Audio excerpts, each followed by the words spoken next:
할렐루야. 아유, 오늘 1박 2일 이 코스가 9월의 마지막과 10월의 첫날. 누가 가면서 그러더라고요. 다음 달에 봅시다. 자기 아내 오늘 데려다 주고 내일 데리러 오는데 자기 아내한테 한 말이에요. 다음 달에 봅시다. 우리가 한 달 동안 세미나를 하는 느낌이 드네요. 저희가 이 말통축제라는 이 똑같은 이름으로 10년 동안 프로그램을 했었어요. 그런데 이렇게 공개적으로 한 게 아니고 교회 한 장소에서 한 많이 오면 한 20명, 뭐 30명 요 정도 인원을 거의 매달 했었어요. 그러니까 숙식을 제공하는 게 아니기 때문에 그렇게 힘들지 않았었어요.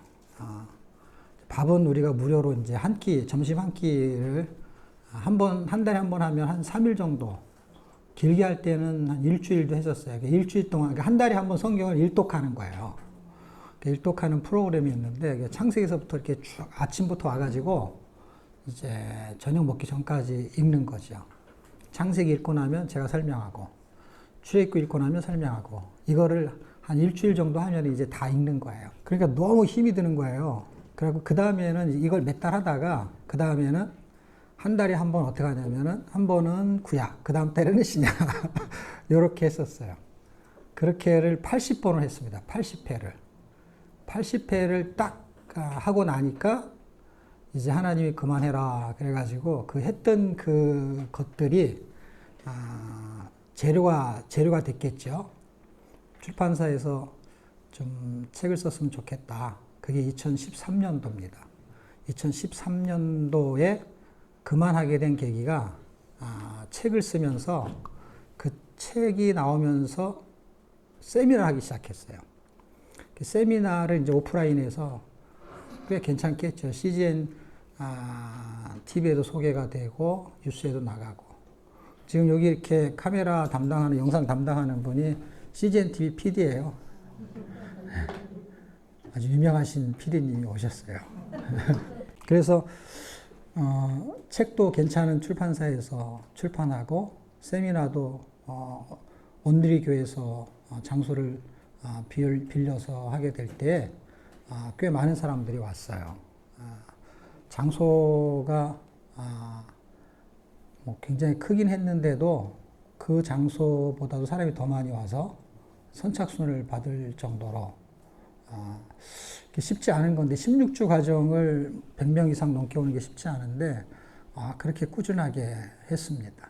세미나가 많았어요. 신학교 강의도 하고 뭐 이것도 하고. 그렇게 하다 보니까 하여튼 정신없이 세미나를 했어요. 그렇게 10년을 지금 하게 된 거예요. 지금 거의 10년째 된 거죠. 2013년부터 했으니까. 10년 동안 하는 동안에 여러분이 잘 알다시피 2020년도에 코로나19가 발생하면서 거의 2020년 초부터 이제 모든 것이 오프라인을 하기 힘들 정도가 됐잖아요.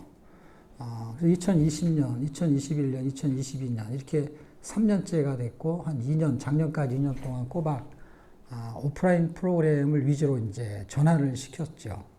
전환을 시키면서 온라인과 오프라인에 대한 개념 정지가 된 거예요. 예를 들면 만나서 뭔가 해야 될 게 있고, 전화로 얘기해도 가능한 게 있고, 그냥 동영상이나 줌으로 가능한 게 있지만 사람이 얼굴 이렇게 보는 거가 굉장히 중요하잖아요. 그래서 전화를 한 2시간씩, 3시간씩 하고 나서도 자세한 거는 만나서 얘기하자. 뭐 이렇게 얘기를 하잖아요.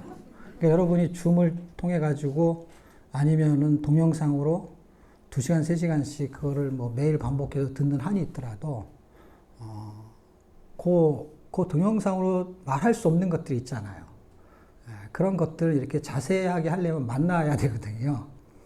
만나야 되는데, 그 만나는 게 쉽지가 않은 거예요. 이제는, 오프라인에서 온라인으로 전환된 거는요, 다시 원래대로 돌아가기가 되게 힘들어요. 그리고 완전히 질병의 이 코로나의 문제가 완전히 해결되지 않았기 때문에 지금 등록해놓고 못 오신 분들도 코로나에 걸려서 못 오시는 분이 있거든요. 그래서 꼭 오고 싶은 우리 목사님들도 꽤 많이 못 왔고 또 이렇게 만나야 교제가 되잖아요. 밥을 먹고 그다음에 잠을 같이 자는 게 있잖아요. 그게 진짜 제자 훈련이 되거든요. 온라인으로 동영상으로 공부하는 거는요, 지식을 습득하는 거고요. 오프라인에서는 지식을 습득한 것을 삶에 적용하기 굉장히 좋아요. 자연스럽게 그냥 할 수밖에 없어요. 그냥 밥을 먹으면은 먹은 거를 가지고 이렇게 해야 되며 저렇게 해야 되며 규칙이 필요 없어도 그냥 알아서 하는 사람들이 있어요. 그게 이제 삶에 적용이 되는 연습들이 같이 살아야 되거든요. 이제 같이 살아야 되는 게 결국 오프라인 모임인데, 이제 그것을 10년 동안 중단이 됐던 것을 다시 시작하게 된 게 이제 여수 통독원에서 하게 됐죠. 그래서 여수 섬에도 가서 우리가 선교도 하고, 그래서 이따가 이제 우리가 저녁 먹고 나서 통독원을 하시는 분들이나 이 사역을 했던 분들이 이제 아주 한 5분 정도 아니면 10분 정도 사례 발표, 뭐 간증 같은 거 하는 시간을 가질 거예요. 그리고 이제 제가 또 하나 하고 싶은 게 있는데, 이게 뭐냐면 제가 세미나를 10년 동안 오프라인 세미나는 회비를 받고 했고요. 온라인 세미나나 오프라인 세미나, 지금 세미나 하는 거는 회비를 받고 했고, 말통축제는 회비를 받은 적이 없어요. 80회 동안 다 무료로 했어요. 그리고 뭐 후원금을 걷는 계좌번호를 준 적도 없어요. 왜 그러냐면 우리 교회가 그냥 식사를 그냥 대접하면 그냥 끝나는 거기 때문에. 근데 이제 이런 데는 그렇지가 않잖아요. 장소비, 숙박비가 다 들어가요. 근데 만약에 우리가 여기서 밥을 해 먹게 되면은요, 누군가는요, 여기 와가지고요, 강의를 들을 수가 없는 거예요. 그리고 그 사람만 할 수가 없잖아요. 돌아가면서 해야 되는데, 그러면 굉장히 시간은 하루밖에 안 되고, 또 멀리서 왔으니까 시간을 막 오는데 뺏기고 가는데 뺏기고. 그래서 우리가 이 프로그램을 이런 형식으로 하는 게 처음 하는 거예요. 그 전에 하는 거와 지금 하는 게 약간 다른 거예요. 그런데 이제 해보는 거죠. 이렇게도 해보고, 또 교회를 빌려서 무박으로 아침에 시작해가지고, 이건 토요일 날 낑겨서 그렇지, 사실은 1박 2일 그러면 이틀을 시간을 비워야 되는 거거든요, 사실. 근데 그냥 하루만. 그러면 아침 먹고, 점심 먹고, 저녁 먹고, 그 다음에 뭐, 한 9시까지. 아침 한 10시부터. 그래서 원데이 말통축제를 제 3회 때 한번 시범적으로 해볼까. 그럼 하루만 시간을 내면 되거든요. 그렇게 이미 계획을 세웠고, 장소도 일단은 물색을 해놨어요. 그러면은, 경비가 상당히 줄어들죠. 후원이 많이 들어오지 않아도 되는 거죠. 그 이제 후원을 들어오면은, 그 들어오는 거에 일부를 선교비로 지출을 했으면 좋겠다 생각을 하고 있는데, 여수에 갔을 때는 여수의 그 섬에서 목회하시는 목사님이 있었어요. 그래서 거기에 선교비 일부를 지불하고, 오늘도 여러분이 후원하신 거로 이 경비를 다 대고 돈이 남아요. 굉장히 많이 남아요. 그래서 선교비를 한 100만 원 정도를 책정을 했어요. 책정을 해서 여러분 중에서 가져갈 분이 몇 분을 선정이 됐어요. 그리고 한 분을 더 선정했는데 그분이 안 오셨어요. 그래서 안 온 사람은 안 줘요. 근데 자기가 받는 거는 원래 몰라요. 지금 여러분도 모르죠, 다. 그래서 오면 받는 건데, 이제 그런 데를 일단 저녁 먹고 이제 우리가 선교비 지출하려고 하고요. 그리고 리더십들, 이렇게 통독원을 리더하는 분들, 아직 우리가 규모가 작기 때문에, 이제 이렇게 통독하는 거, 이 통독원을 만든 이유 중에 하나는, 교회 안에 조직적인 성경 통독팀을 만들어 주려는 게 레젠하우스의 사역의 기본 사역 방침이에요. 그러니까 세미나를 해서 돈을 벌겠다는 게 아니라, 세미나를 그 성경 통독팀을 만들기 위한 사람들을 위탁 교육을 시키는 거예요. 여러분 그 전도 폭발 들어보셨죠? 전도 폭발을 모든 교인이 다 가서 배우지 않잖아요. 전도에 열정이 있는 사람을 몇 명을 목사님이 파송하면 그 사람들이 배워가지고 교회 와서 자기네 교회 사람들한테 그것을 다시 전수하잖아요. 제가 그 시스템을 그대로 도입을 하려고 하는 거예요. 그 형식을. 그러니까 성경 통독에 대해서 전문가가 교회 안에 없어요. 한국 교회 성경 통독에 대한 전문가는 많이 있지만 교회가 조직화되어 있지는 않아요. 다시 말하면 성경 통독을 그냥 해라 이거지 시스템 자체가 없어요. 서울의 성결교 중에서 꽤 큰 교회가 아마 서울에서 거의 제일 크다시피 할 교회가 성결교회 중에서 한 3,000명 모이면 굉장히 큰 교회예요. 그래서 성결 교단으로서는 꽤 유명한 교회고요.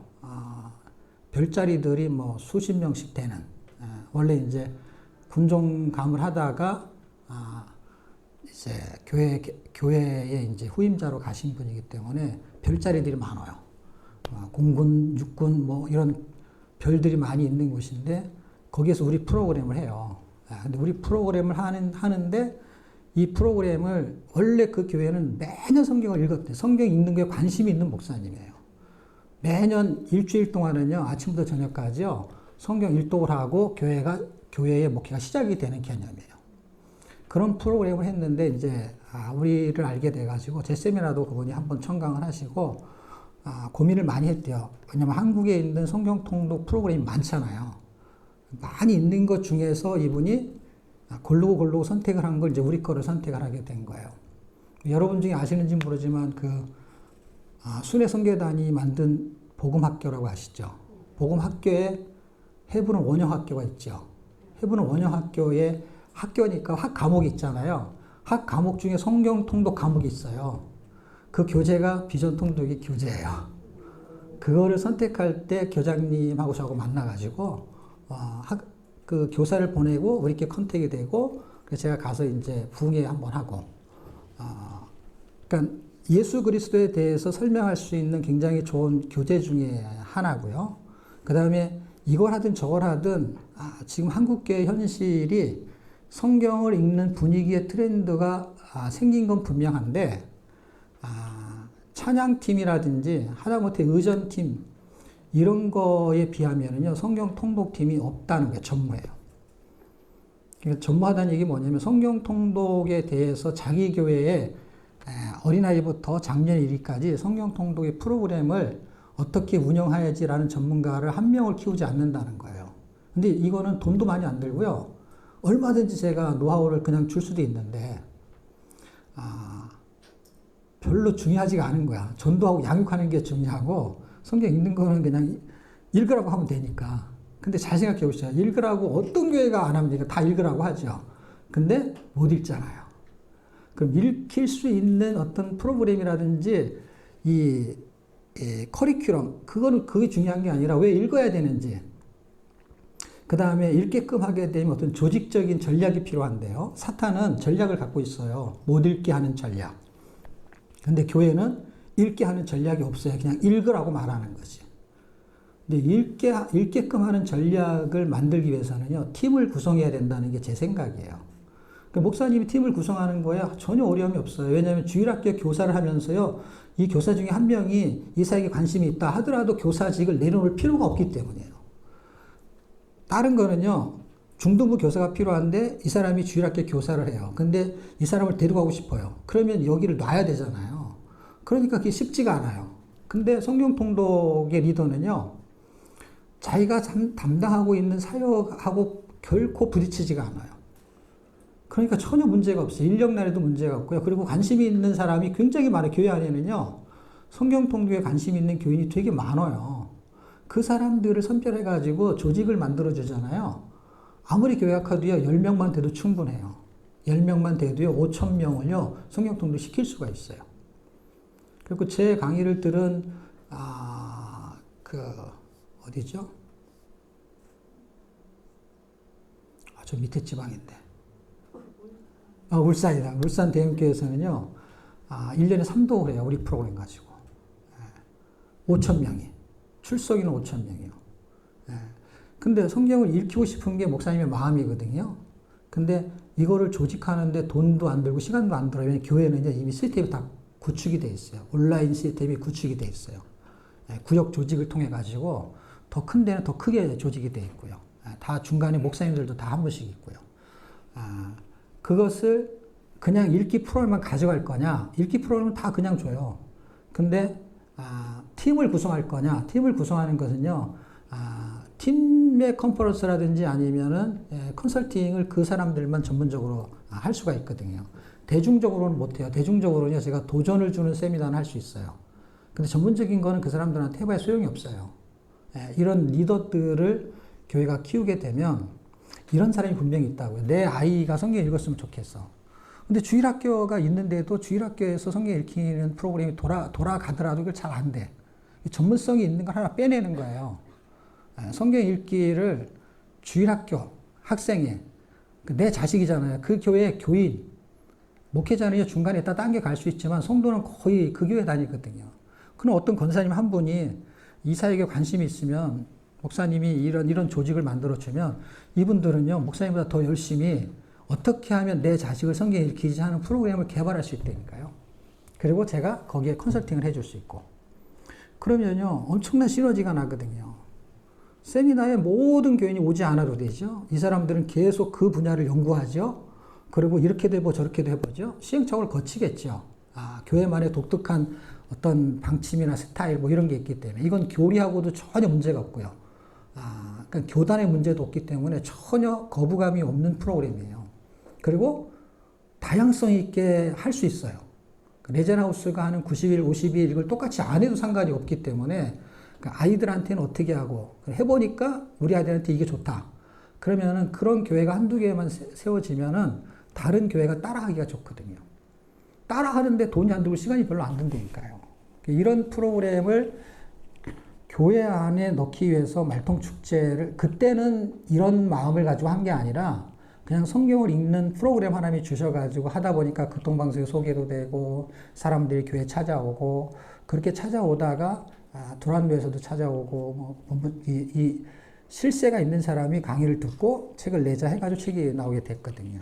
그러니까 하나님이 뭔가를 하시고 있었던 거죠. 성경만 읽었는데. 그래서 세미나가 되고 그리고 10년쯤 지나서 다시 이곳으로 돌아갈 때는 목적이 생긴 거예요, 저한테. 그게 뭐냐면 교회 안에 이 프로그램이 자체적인 프로그램이 생겨야 되는데 비전 통독해야 됩니다. 이렇게 하게 되면 거부감이 있죠. 왜냐하면 목사님마다 자기 스타일이 다 있는 거기 때문에. 그러니까 성경 통독팀을 만드는 거는 이걸 해야 된다는 조건이 아니고 성경 통독팀을 만들어 이렇게 찬양팀 있잖아요. 무슨 팀이냐? 차량 봉사팀도 있잖아요. 팀이 엄청 많아요. 근데 성경 통독팀은요, 한 번도 들어본 적이, 제가 목사님들 그 교회에 초청받아서 가서 이 얘기 하잖아요. 그럼 성경 통독팀에서 팀자를 붙이잖아요. 그러면 여태까지 들어본 적 없대요. 수십 년 목회를 해도 한 번도 들어본 적이 없대요. 근데 성경 통독팀을 만들면 도와줄 수 있겠다는 거죠. 도와줄 수 있는 단체가 있잖아요. 그 다음에 시스템, 조직 이런 거 다 만들어줄 수 있거든요. 왜냐하면 우리는 이거를 말통축제와 세미나를 합치면 20년, 지금 20년이니까 20년이 넘었죠. 20년의 노하우가 있는 거예요. 책으로도 해봤죠. 성경만 가지고도 해봤죠. 다 해봤죠. 그리고 교단의 배경 없이 성결교, 감리교, 침례교를 다 다녀봤죠. 그러니까 이건 교단의 문제도 없고요. 그래서 교회가 크고 작고도 전혀 문제가 없어요. 왜냐하면 성경 읽는 거는 교회가 작으면 못하는 게 아니라 교회가 작으면 더 좋아요. 작은 교회는요, 할 게 없어요, 프로그램이. 큰 교회는 할 게 많아가지고요, 너무 많아요, 할 게. 작은 교회는 할 게 없어요. 근데 매년 해도 괜찮은 게 뭔지 아세요? 그게 성경 통독이에요. 프로그램을 개발하기가 되게 좋아요. 제가 이거 가지고 벌써 10수년 전에는 침신대의 그 후배들하고 대학원에서 특강도 하고, 그 다음에 실습생, 그러니까 실습 전도사들이 자기 교회에서 캠프를 할 때도, 유아들 가지고도 성경 통독 캠프를 하는 걸 제가 컨설팅 해준 적이 있어요. 돼요, 이게. 그때 벌써 10년도 넘었어요. 그때도 됐어요. 지금 더 잘 되죠. 성경 통독 하나만 가지고도요, 여름 성경학교 캠프를 할 수 있다니까요. 매년 해도. 이건 뭐 놀이로 할 수도 있어요. 뭐 요나서 같은 경우에는 요나서 가지고 읽으면서 아이들이요, 연극을 할 수도 있고. 이게 할 게 굉장히 많아요. 이번에 소선이서를 설정하게 된 거는 이제 기간이 좀 짧고, 지난 일회 때는 이제 3박 4일이니까 신약성경 한 권을 다 했어요. 다 읽고 설명하고, 물론 복음서는 한 권만 했어요. 제일 짧은 마가복음, 그 다음부터 사도행전부터 요한계시록까지 이제 진행을 했는데요. 이번에는 이제 1박 2일이기 때문에 우리가 이제 5권 읽고요. 지금이 특강하는 시간인데 가운데 쉬는 시간이 지금 없이 이렇게 해놨잖아요. 그렇게 해놓은 이유는, 이런 이야기를 할까봐. 아직 특강을 안 하고 있잖아요. 예. 지금 특강을 하려고 하는 여러분 나눠드린 유인물에 보면 여기 2장인데 맨 앞에 있는 이 그림에 대한 것을 요약해 놓은 거예요, 밑에는요. 그리고 그 뒤에는 그림이 큰 걸로 있는 거예요. 왜? 나이 든 사람들은 잘 안 보이거든요, 이게. 그래서 젊은 사람들은 이렇게 앞에 하나만 보시면 되고요. 나이 든 사람은 이걸 보시라고. 그 다음에 PPT 같은 건 잘 안 띄우는데, 시각적인 효과로 이거는 다 그냥 그림이 다 붙어 있는 거잖아요. 근데 이제 PPT 같은 경우는 설명을 할 때 제가 여기다 이걸 설명하면은요, 어디 있는지 못 찾아요, 사람들이. 예를 들면은, 이렇게 전체의 13시대 중에서 우리가, 이 PPT 전체의 아웃라인을 제가 잡아드리려고 하는데, 이게 이렇게 설명을 하게 되면은 눈에 더 잘 들어오거든요. 근데 사실 오늘 우리가 성경에 읽을 내용의 핵심은 어떤 거냐면, 이거예요. 이게 이제 우리가 맨 위에 삼각형 3개잖아요. 맨 위에 있는 삼각형을 이제 첫째 시간에 읽게 될 거고, 그 다음에 가운데 있는 거를 2번째, 이제 3번째 게 이제 내일 아침 먹고잖아요. 이렇게 3강이 있게 되고요. 이건 성경을 읽고 설명을 하는 거예요. 요 첫 번째의 그 성경 읽기 전에 특강으로 이 전체에 대한 설명을 특강으로 지금 하려고 하는 거고, 원래 말통축제는 이런 설명을 하지 않아요. 그냥 성경 읽고 설명하는 거야. 그냥 그 책에 대한 것만. 근데 이제 이번에는 장소가 이렇고, 저기 답사를 왔거든요. 서울에서 저희가 와서 보니까 이런 시설이 돼 있는 거예요. 시설이 돼 있기 때문에 자료도 이렇게 복사해 주지 않아요. 왜냐면 성경만 갖고 오면 돼요. 근데 이제 여기 장소도 좋고, 또 오시는 분들한테 뭔가 남을 게 하나 있으면 좋겠다 싶어서 이제 유인물을 하나 만든 거고요. 말통축제는 원래 이런 걸 만들지 않아요. PPT 같은 것도 필요 없어요. 그냥 성경 읽고 성경만 가지고 해요. 그래서 부가적인 특강을 2개 놓는데, 첫 번째 시간이 요거고요. 마지막 째 시간이 점심 먹고 나서 성경 통독에 대한 특별한 방법들에 대한 설명을 좀 하려고 합니다. 그런 특강이 2개가 이제 들어있는 거고요. 사실은 소선지서가 저 맨 위에 있는 삼각형을 통해서 구원에 대한 설명을 해주게 되면, 그 구원에 대한 설명이 뭐하고 연결되냐면 복음하고 연결이 되거든요. 그래서 이 2번째 있는 삼각형, 미가, 나움, 하박국, 스바냐 이 4권이 복음에 대한 이야기를 해요. 복음은 그 복음의 핵심인 구원과 심판이 움직이거든요. 근데 저 4권의 책이 다 주제가 있어요. 그 주제가 그 복음에 부합되는 내용을 설명하고 있어요. 그리고 마지막에 있는 책이 학개, 스가랴, 말라기가 성전에 관한 책이에요. 물론 성전에 관한 책은 학개, 스가랴 2권이에요.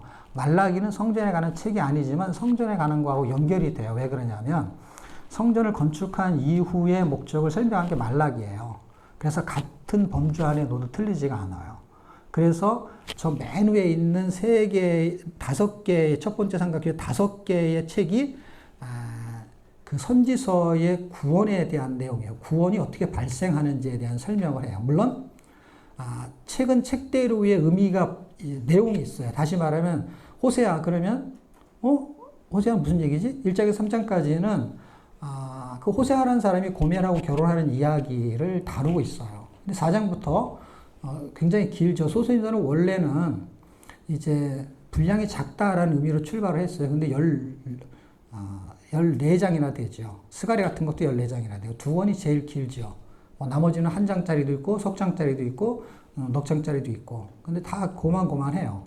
그런데 그 책이 말하고 싶은 거는 14장부터 14장까지의 이야기가 이스라엘과 하나님과의 관계를 말하는데, 호세아와 고멜의 관계가 부부의 관계였잖아요. 그게 결혼이고, 그 결혼에 대한 어떤 의미부여가 영적인 이야기로 전개시키는 게 4장부터예요.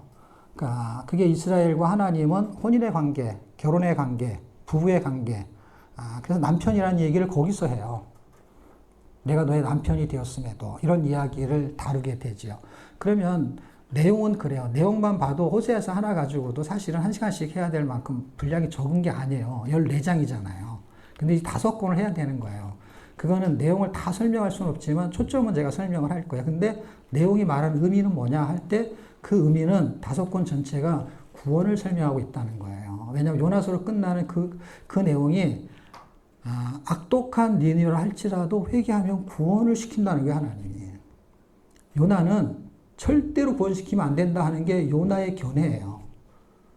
그런데 하나님은 구원시키겠다는 거예요. 뭐 회개하기만 하면은.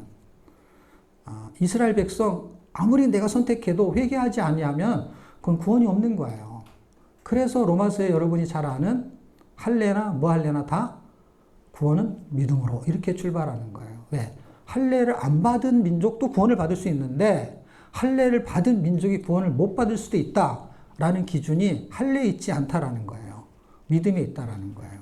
그 로마서의 복음의 핵심을 가지고 있다면은 요나서, 호세아서를 이해할 수 있어요. 왜냐하면 호세아는 선민에 대한 부분을 다루는 책이잖아요. 이스라엘 백성에 대한 이야기잖아요. 근데 요나서는 니느웨 백성을 다루는 이야기거든요. 아수르 백성을. 이방인이죠. 그런데 놀랍게도 이스라엘을 멸망하고 요나에 나오는 니느웨, 아수르는 구원을 받은 사건이요. 물론 나중에 나음에 의해서 심판을 받게 되죠. 그건 양면성을 설명하고 있는 거죠. 그거는. 어쨌든 12권이라는 책이 쉬운 책은 아닙니다. 그럼에도 불구하고 12권의 내용과 그 내용의 의미를 할 수만 있으면 제가 다 설명을 해보려고 하는데 그러려면 뭐가 필요하냐면요. 성경을 많이 읽으면 굉장히 유익하고 또 하나는 이런 역사적인 배경, 지금 제가 말하는 이 전체에 대한 역사적인 구약의 역사거든요. 구약의 역사적인 배경을 이해하는 게 되게 좋은데 이거를 외울 수는 없어요. 아니 외울 수 있는데 나이가 들면 잘 안 외워져요. 그러니까 도표를 왜 나눠드렸냐면 도표를 보면은 이해할 수 있으면 충분한 거예요. 그리고 좀 더 실력이 있으면 도표를 보고 설명을 할 수 있으면 훌륭한 거예요. 이해가 된 사람은 설명이 가능하거든요. 그러니까 저 정도의 훈련이 될 수만 있다면 성경이 쉬워지기 시작하는 거예요. 물론 깊이 있게 공부하려고 하면 이거 갖고는 안 되죠. 그러나 이거라도 굉장히 성경을 공부하거나 성경을 읽는 데는 굉장히 훌륭한 자료가 되겠다. 그리고 이 자료는 제가 만든 거예요. 베낀 게 아니고. 잘 만들었죠? 되게 어렵게 보이죠? 되게 어렵게 보이는데 제가 칠판에다 강의하면서 쓴 것을 PPT로 만들어준 거예요. 이대로 제가 그림을 그린 거예요.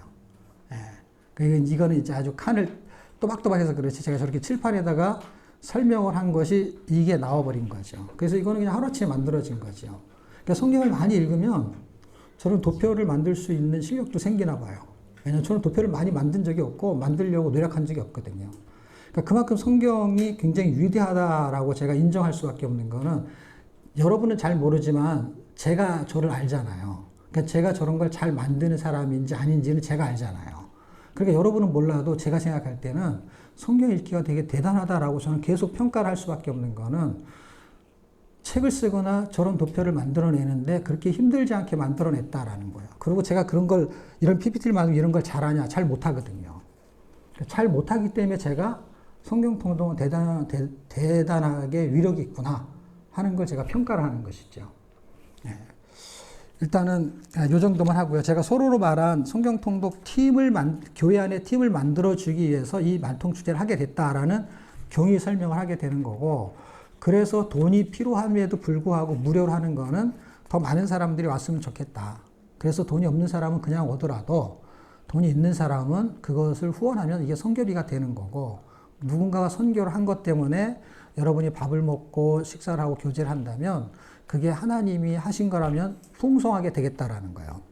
왜냐하면 회비를 거두면 더 인색해가지고 이상하게요. 정해진 금액으로 밥을 하고 반찬을 하고 그 다음에 그 과일을 준비하면은요 이만큼 하기가 힘들어요. 왜냐면 금액은 어느 정도밖에 정할 수가 없잖아요. 그러니까 이게 더 가난한 것 같은데 하나님은 더 부유하게 하고 풍성하게 한다는 것이죠. 서로 은혜로 생각하는 거예요. 무료니까 은혜로 생각해서 누군가가 더 하게 되고, 그리고 그 경비가 남으면은 일부를 선교비로 지출하고, 그러면 그게 축제가 되잖아요. 작은 교회에서 여기까지 왔는데 가는 차비라도 해서 주는 게 되는 것이죠. 그리고 누군가는 그런 은혜를 자꾸 흘려보내면 그게 자꾸 정착이 되고 성경 읽기가 목회에도 도움이 되고 또 개인의 직장이나 교회에도 유익하겠다라는 판단을 하게 된 거고, 우리가 레제나 하우스라는 곳은 저런 사역을 하는 곳이구나라는 거예요. 왜냐하면 선교단체가 굉장히 많고 성경 읽히는 데가 되게 많아요. 근데 우리는 또 그런 사람들은 저보다 훌륭하고 날고 뛰는 사람이기 때문에 그런 사람들을 따라가려고 만든 게 아니고, 그냥 제가 성경 읽다가 이게 그냥 책이 써지고 세미나를 하게 된 거기 때문에 하나님이 나에게 원하시는 게 뭘까를 생각하다가 저한테 주신 메시지가 있어요. 그게 성경 통독팀에 대한 정리를 하게 하셨어요. 교회 안에 이걸 만들어 주는 거. 왜냐면 일반 단체는요, 성교회로 오라고 하는 개념이에요, 현재까지는요. 근데 우리는 거기서 만드는 것을 도와주겠다는 거예요. 왜냐? 교회가 읽어야 무브먼트가 일어나요. 선교회에서는 무브먼트가 일어나는 게 아니에요. 그거는 붐을 일으키는 거예요.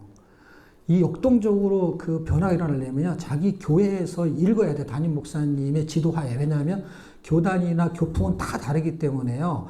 거기서 읽어야만이 그 색깔이 나오거든요. 그리고 그 분위기에 자기 자녀들도 따라서 읽게 될 것이고, 이 세상을 변화시킬 수 있으려면 그게 말씀인데, 그 말씀을 어차피 교회가 갖고 있잖아요. 큐티도 하고 성경 공부도 하고 부흥회도 하고 다 하잖아요, 교회가. 근데 성경 읽기만 조직적으로 안 돼 있다는 게 저한테 준 하나님의 깨달음이요. 성경 읽기 팁을 만들어 주기 위해서 성경 통독원을 만들기 시작한 거예요. 그래서 교회가 하는 팀도 있고 개인이 하는 사람도 있어요. 그런데 이게 원동력이 돼서 교회 안에 성경 통독팀을 구성하게 되면, 성경 통독팀을 할 수가 있구나.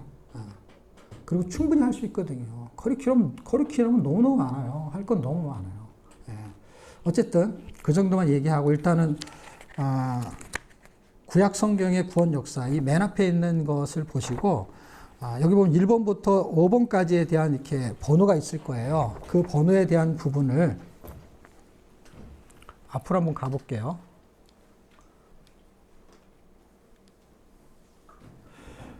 성경은 보통 그 일반 대중에 나와 있는 그 시대는요, 12시대입니다.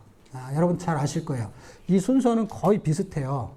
예를 들면 약간 여기서 바꾼 건 있을 거예요. 사람마다 조금씩 다르게 하는 경우는 있는데, 일반적으로는 이 시대의 범주를 벗어나지는 않아요. 그런데 보통 학자들이 구분하는 거는 12시대입니다. 근데 12시대에 한 시대를 만든 거예요, 제가. 왜 만들었냐면, 요한계시록을 영원시대로 뺀 거예요. 영원시대는요, 교회 시대 안에 포함되어 있는 거예요. 그걸 딱 땡겨서 이렇게 분리만 시킨 거예요. 그러니까 사실은 크게 충돌 나는 건 없습니다. 그래서 13시대로 만들면서 하나님이 주신 은혜는 뭐냐? 13을 발음을 조금 세게 하면은 발음이 좀 빠져나가잖아요. 13시대. 키.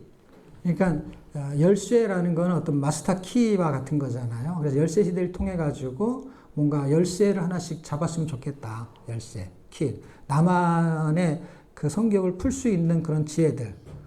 저거는 하나의 통로와 수단에 불과해요. 시대를 저렇게 구분하는 것이 100% 맞다 틀리다 그런 의미는 없어요. 창조시대, 족장시대 그냥 굉장히 의미가 좋죠. 근데 시대 이름을 바꿀 수도 있어요, 얼마든지. 그러나 어쨌든 창조시대, 족장시대, 광야시대 이런 시대를 만들어 놓은 이런 부분들을 외우는 것도 쉽지 않아요. 그런데 이제 외우기 쉽게 만든 게 뭐냐, 밑에 있는 거 창조과정사에 대해서 보이시나요? 혹시? 여기도 써 있나요, 혹시? 여기는 없죠? 그럼 저기 3줄 정도 되는데 3줄 한번 읽어봤으면 좋겠는데. 시작. 창조.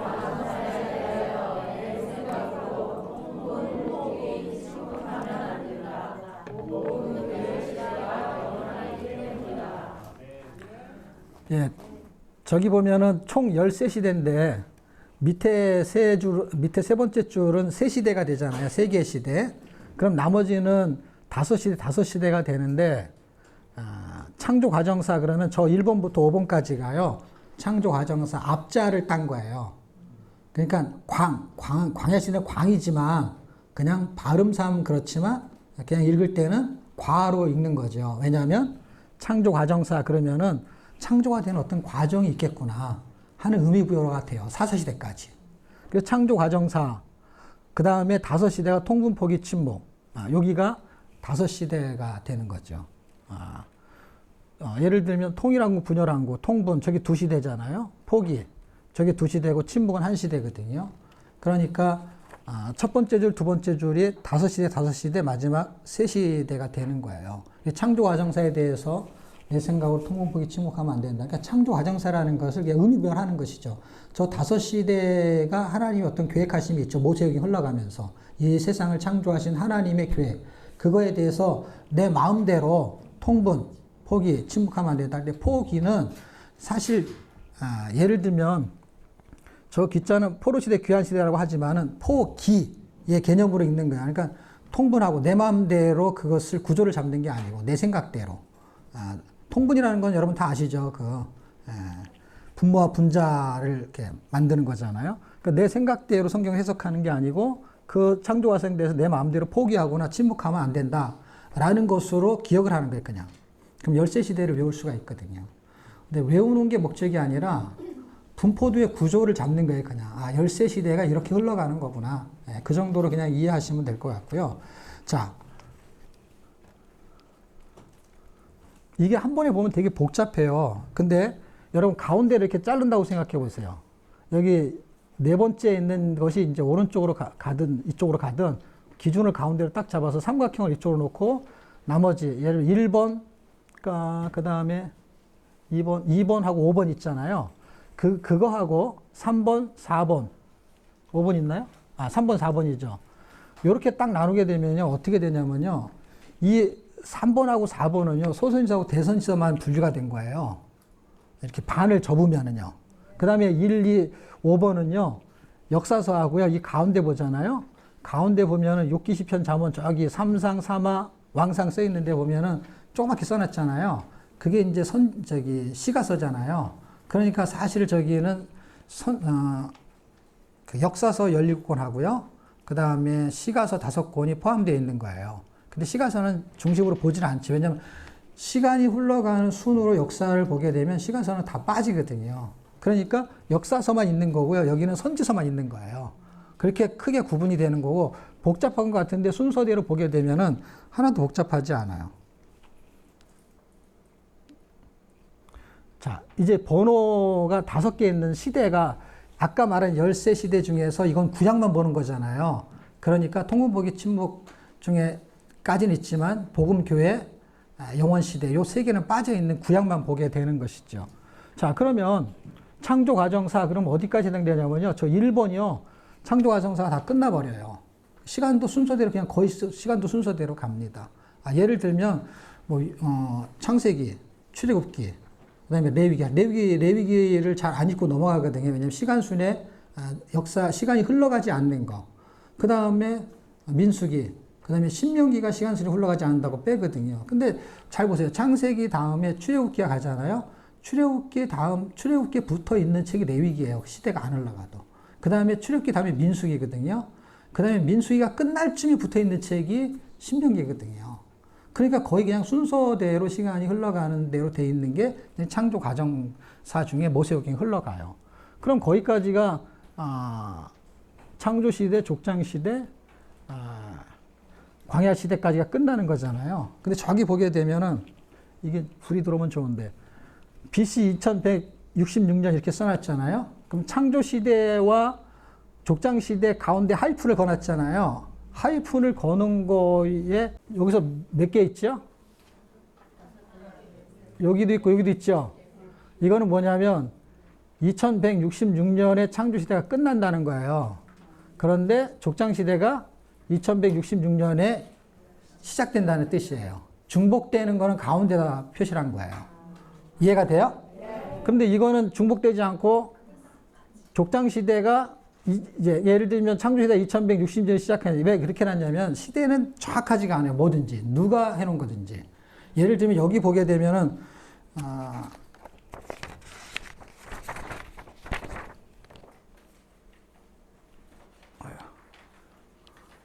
이거 PPT로 넘기려니까 그냥 설명할게요. 여기 가운데 그러니까 족장시대가 1876년. 그러니까 예를 들면 2166년이라는 거는 이제 아브라함을 시기를 말하는 거예요. 보통 2000년 그러면 돼요. 근데 이제 1876년 그러면은 저기 이제 야곱이 이제 애굽에 들어가게 된 사건이잖아요. 그리고 나서 출애굽을 하는 거잖아요. 광야시대가. 출애굽을 할 때가 1446년이면 여기서 한 400년에서 430년이라는 시간에 오차 범위가 생기잖아요. 그건 여러분이 잘 알다시피 창세기 끝과 출애굽기 처음에 그 공간이 430년이라는 기간이 흘러간다는 거잖아요. 그러니까 저 하이픈에 있는 시간이 공백 기간이 있다라는 거예요. 계산을 안 해도. 그리고 여기서부터 1406년에 광야시대가 끝나고 정복시대가 출발하니까 중간에 걸쳐 있죠. 그리고 1390년에 정복시대가 끝나고 사세에 출발하는데 이거는 여호수아가 죽은 날짜의 시간을 계산한 것이죠. 그러니까 이게 연대를 보는 방법이고 그 시대의 성경이 본문이 11장까지, 15장에서 50장까지. 이거는 광야시대에는 4권의 책이 여기에 해당되는 거. 정복시대는 여호수아 1권. 사사기록기가 사사시대에 해당된다는 거. 이해가 됐죠? 그쵸? 이해만 하면 돼요. 이거는 뭐 공부하고 외우고 자시고 할 것도 없죠. 이제 이게 두 번째. 일본은 지금 공부가 끝내, 5시대가 끝난 거죠. 자, 그러면 지금 두 번째 시대가 통일한국, 분열한국 시대. 분열한국이 출발하는 시대까지를 설명하는 건데 통일한국 시대의 왕들은 초대왕 사울, 다윗, 솔로몬 3명이 120년 동안에 40년씩 왕을 하게 되는 거예요. 그래서 이 40이라는 거는 통치 기간을 말하는 거고 이건 연대를 말하게 돼요. 그러니까 1050년에 사울이 왕을 했다라는 이야기가 되고요. 40년이 지나면 1010년이 되죠. 다윗이 왕을 하고 그 다음에 40년 후에 솔로몬을 왕을 하는 970년에서 40년을 하고 나니까 930년이 돼요. 그런데 요새 나온 책들은 922년으로 나올 거예요. 왜 그럴까요? 그러니까 지금 여기까지는 출발할 때는 다 비슷해요. 1050년, 1010년을 거의 거스르지 않아요. 어떤 연대의 신학자들도.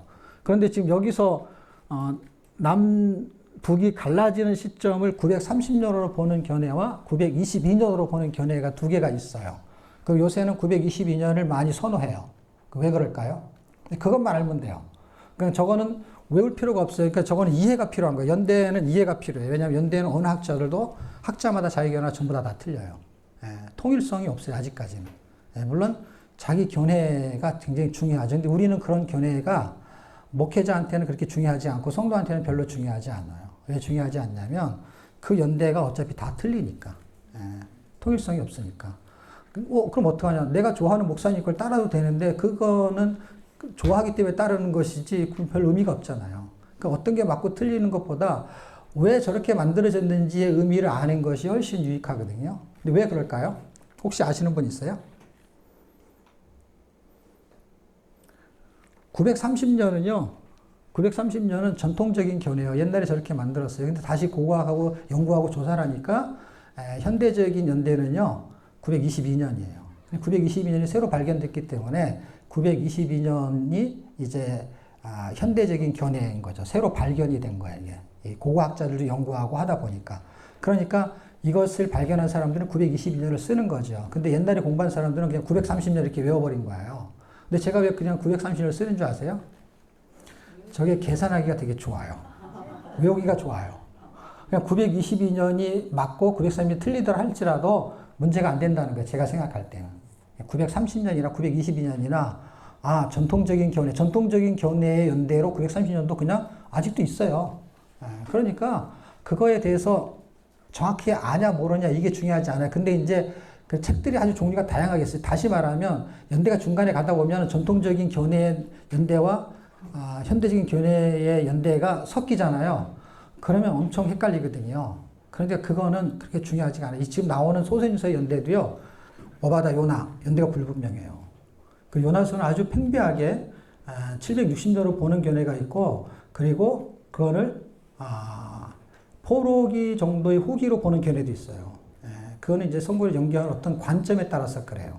근데 이제 저는 760년으로 보는 견해를 그냥 따르는 이유 중에 하나가 열왕기하 14장 25절에 아미떼의 아들 요나가 했을 때가 그때가 760년이에요. 아니라고 말하는 사람은 이 사람은 그 사람이 아니고 똑같은 요나와 똑같은 동명이인이다 이렇게 말하는 사람이에요. 그래서 그냥 뭐 그게 맞든 이게 틀리든 전혀 문제가 되지 않아요. 왜 그러냐면 예를 들면 요나 같은 거나 아니면은 오바다, 요엘 거기에는 정확한 왕이 등장하지 않아요. 성경 읽다 보면은 왕 이름이 나오거든요. 그때 활동했던 선지자 히스기야 아니면 요시야 이때 그래서 1장 1절에 대부분이 나와요. 근데 왕 이름이 안 나오는 것을 해석하는 방법을 제가 설명해 드릴 거예요. 그러니까 학자가 보는 견해와 목회자가 보는 견해는 다를 수 있어요. 왜냐하면 학자는 그 연대가 1년만 틀리더라도 정확하게 연구를 하는 사명을 갖고 있어요. 논문을 써야 되니까. 근데 그런 논문을 다양하게 쓰는 사람이 다양하기 때문에 목회자는 그거를 얼마든지 선별할 수 있는 능력만 있으면 돼요. 왜냐하면 목회자의 특성은 뭐냐면 선택 권한을 갖는 게 목회자예요. 그래서 A라는 사람 거를 맞다고 생각하면 그 사람은 그렇게 하는 거고 B라는 게 맞다고 생각하면 그 사람은 그렇게 설교하는 거예요. 어느 학자가 말한 걸 나는 지지한다. 저는 성경을 지지합니다. 그래서 열왕기하 14장 25절을 아미떼의 아들 요나로 보는 것이죠. 자, 이렇게 930년가 여기서 나눠지게 돼요. 그런데 이제 요 밑에 우리가 알았으면 좋겠는 것은 욥기, 시편, 잠언, 전도, 아가서는 그냥 상식적으로 사무엘상, 사무엘하, 열왕기상 이때가 이제 사울이 주로 왕을 할 때는 사무엘상 31장까지죠. 그때 죽게 되면서 사무엘하에서 다윗이 이제 왕권을 이어받는 거죠. 물론 사무엘상을 공부하게 되면은 사울보다 다윗이 더 중요하게 부각되는 이야기가 흘러가요. 근데 지금 우리는 책 한 권에 들어가서 어떤 내용을 설명하는 게 아니고 지금 성경 전체의 큰 흐름을 잡는 거기 때문에 정말 디테일하게 설명하게 되면은 진도가 안 나가니까 그건 또 다른 공부를 해야 되고 여기서는 그냥 사울이 왕에 대한 설명을 하는 책은 사무엘상이고 뭐 11장에서 뭐 이런 얘기 하는 게 있잖아요. 11장의 비화예요. 이게 11장의 비화. 이건 11장의 비화는 오늘 얘기할 수가 없어서 그냥 이런 게 있구나. 그러면 이게 지금 시간이 자꾸 늦어지니까. 그러니까 어쨌든 이걸 가지고 그냥 하루 동안에 이것만 가지고 세미나를 해도 재밌을 정도로. 근데 이제 전체 아우트라인을 잡아야 되니까. 다윗 혼자 시편을 쓴 건 아니에요. 근데 이제 어디다가 집어넣기 위해서 주로 다윗이 한 73편 이상을 써요. 그러니까 다윗의 시편이라고 할 수는 없지만 그래도 다윗이 많이 쓴 그때가 사무엘하 다윗이 왕을 할 때 여기에 이때 시편이 가장 많이 쓰여진 거겠지요. 예를 들면 그 다음에 열왕기 상하 이제 사무엘하가 끝나고 열왕기 상을 출발할 때는 솔로몬 되게 외우기 좋아요. 첫 번째 책, 두 번째 책, 세 번째 책일 때 이렇게 갈 때까지는 책을 한 권씩 가지고 가요. 그런데 이제 공교롭게도 솔로몬이 왕을 하고 끝나는 시점이 이제 책을 한 권씩 딱 떨어뜨리지 않아가지고 우리가 아주 복잡하게 이제 외워야 되는 개념이 생기는 거죠. 요 11장을 기점으로 해가지고 분열이 되게 되죠. 11장에 다 문제들이 생기는 것이죠. 자, 어쨌든 이때 잠언, 전도, 아가서를 주로 솔로몬이 썼으니까 여기다 집어넣은 거예요. 여기에 해당되는 책들이 중복되는 책이 있다 그러면 역대상하가 사무엘상하, 사무엘서가 두 권이지만 사무엘 쓴 한 권이잖아요. 그 한 권은 역대상에 주로 기록이 돼 있고 그 다음에 열왕기상하, 열왕기서는 역대하에 주로 기록이 돼 있어요. 물론 여기에 역대하에서는 이제 북이스라엘에 대한 내용이 빠지면서 있게 되는 특별한 부분을 제외시키긴 했어요. 그거는 이제 책별로 공부할 때죠. 왜 그렇게 할 수밖에 없었냐. 이제 여기는 아까 그 갈라진 데서부터 설명하는 거잖아요. 북이스라엘 남유다가 갈라지는 거. 이때 기점이 11장에서 분열이 일어난 원인이 있어요. 그 원인을 공부해야 되거든요, 사실은. 근데 어쨌든 분열이 됐어요. 그런 원인 때문에, 이유 때문에. 분열이 되고 나서 12장으로 넘으면서 나라가 둘이 생겨버렸네요. 연대는 920년, 930년 다 똑같이 이해하셔도 무방합니다. 이렇게 갈라지게 된 상태에서 여로보암은 북쪽, 계산하기 좋게 위에다 썼어요. 위가 북쪽이고 아래가 남쪽이니까. 이렇게 세워놓으면은, 북쪽이구나, 이게 남쪽이다. 근데 이게 보암직하전에 둘 다 이름이 그래서 이렇게 보면은 외우 자시고 할 게 없는데 누가 사람이 막 설교를 할 때 여로밤이 그러면은 저는 이 북쪽 사람인가 남쪽 사람인가 헷갈리잖아요. 이 도표를 보면은 괜찮은데 그냥 설교를 들을 때는 그래서 뭔가는 기본적으로 외워야 될 건 있어요. 그러면 그냥 내가 이걸 가지고 가르칠 때 이걸 보면 되는데 내가 누군가의 설교를 막 들을 때 이렇게 그분이 말하는 거 여로밤 르호밤 그러면은 저기 북쪽이 남쪽인지를 생각해야 되는데 이름이 되게 비슷하잖아요. 근데 하나님이 그 솔로몬한테 그랬잖아요.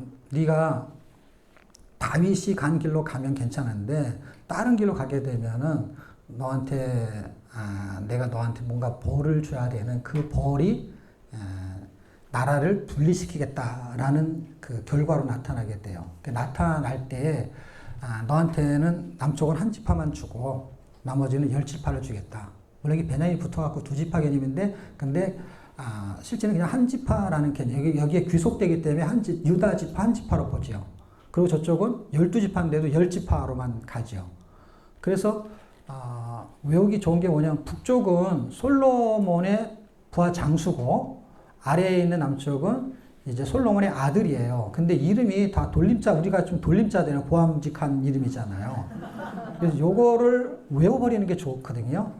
그래서 북쪽은 내가 10지파로 주겠다 그랬잖아요. 그러니까 열로보암. 한국말은요, 밑에 있는 리을이 일로 받침이 붙여도요, 말이 돼요. 여로보암은 열로보암 이렇게 해도 되거든요. 발음상. 그러니까 딱 열이잖아요. 근데 짝 있고 홀이 있잖아요. 홀은 하나잖아. 르호보암. 딱 혼자 있잖아, 이게. 이게 하나고 이건 열이거든요. 그러니까 여긴 10지파로 가는 거예요. 이게 북쪽이고 이게 남쪽인 거예요. 이쪽은 아들이고 여기는 신하고요. 나라가 둘로 돼요. 근데 왕은 19명, 20명 돼 있는데 사실 여왕을 빼면은 19명이에요, 여기도요. 그리고 약 20명 그러면은 약 40명의 왕이 지나가는 거예요. 그냥 외우기 편하게. 위에 20명, 밑에 20명.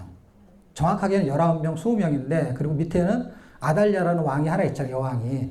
여왕을 빼면은, 물론 왕이니까 뺄 수는 없죠. 그러면 남자들 왕만 치면 또 11명 똑같아요. 어쨌든 기억하기 좋게를 생각하셔야 돼요. 강의는 일관성 있게 하죠. 듣는 사람은요, 자기한테 들리는 것이 기억나거든요. 그래서 똑같은 걸 다르게 말하는 거의 장점은 뭐냐면, 어떤 사람은 다 아는 얘기 같은데 어떤 사람은 아무리 말해도 못 알아듣는 사람이 있어요. 왜냐하면 자기 개념의 정리가 다르기 때문에. 그래서 다양하게 설명을 하는 거에 한 가지만 걸려들면 돼요, 여러분은.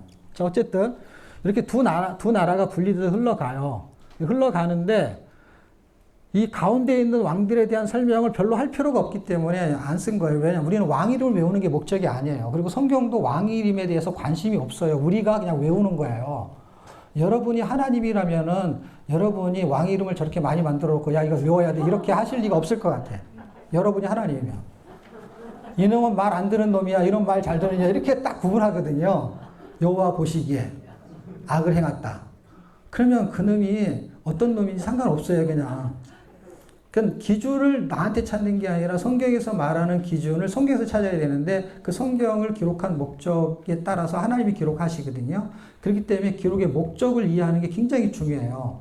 그러니까 열왕기는 왜 썼고 역대기는 왜 썼고 왜냐면 우리 입장에서는요 열왕기나 역대기나 다 똑같은 말 같아요. 안 그래요?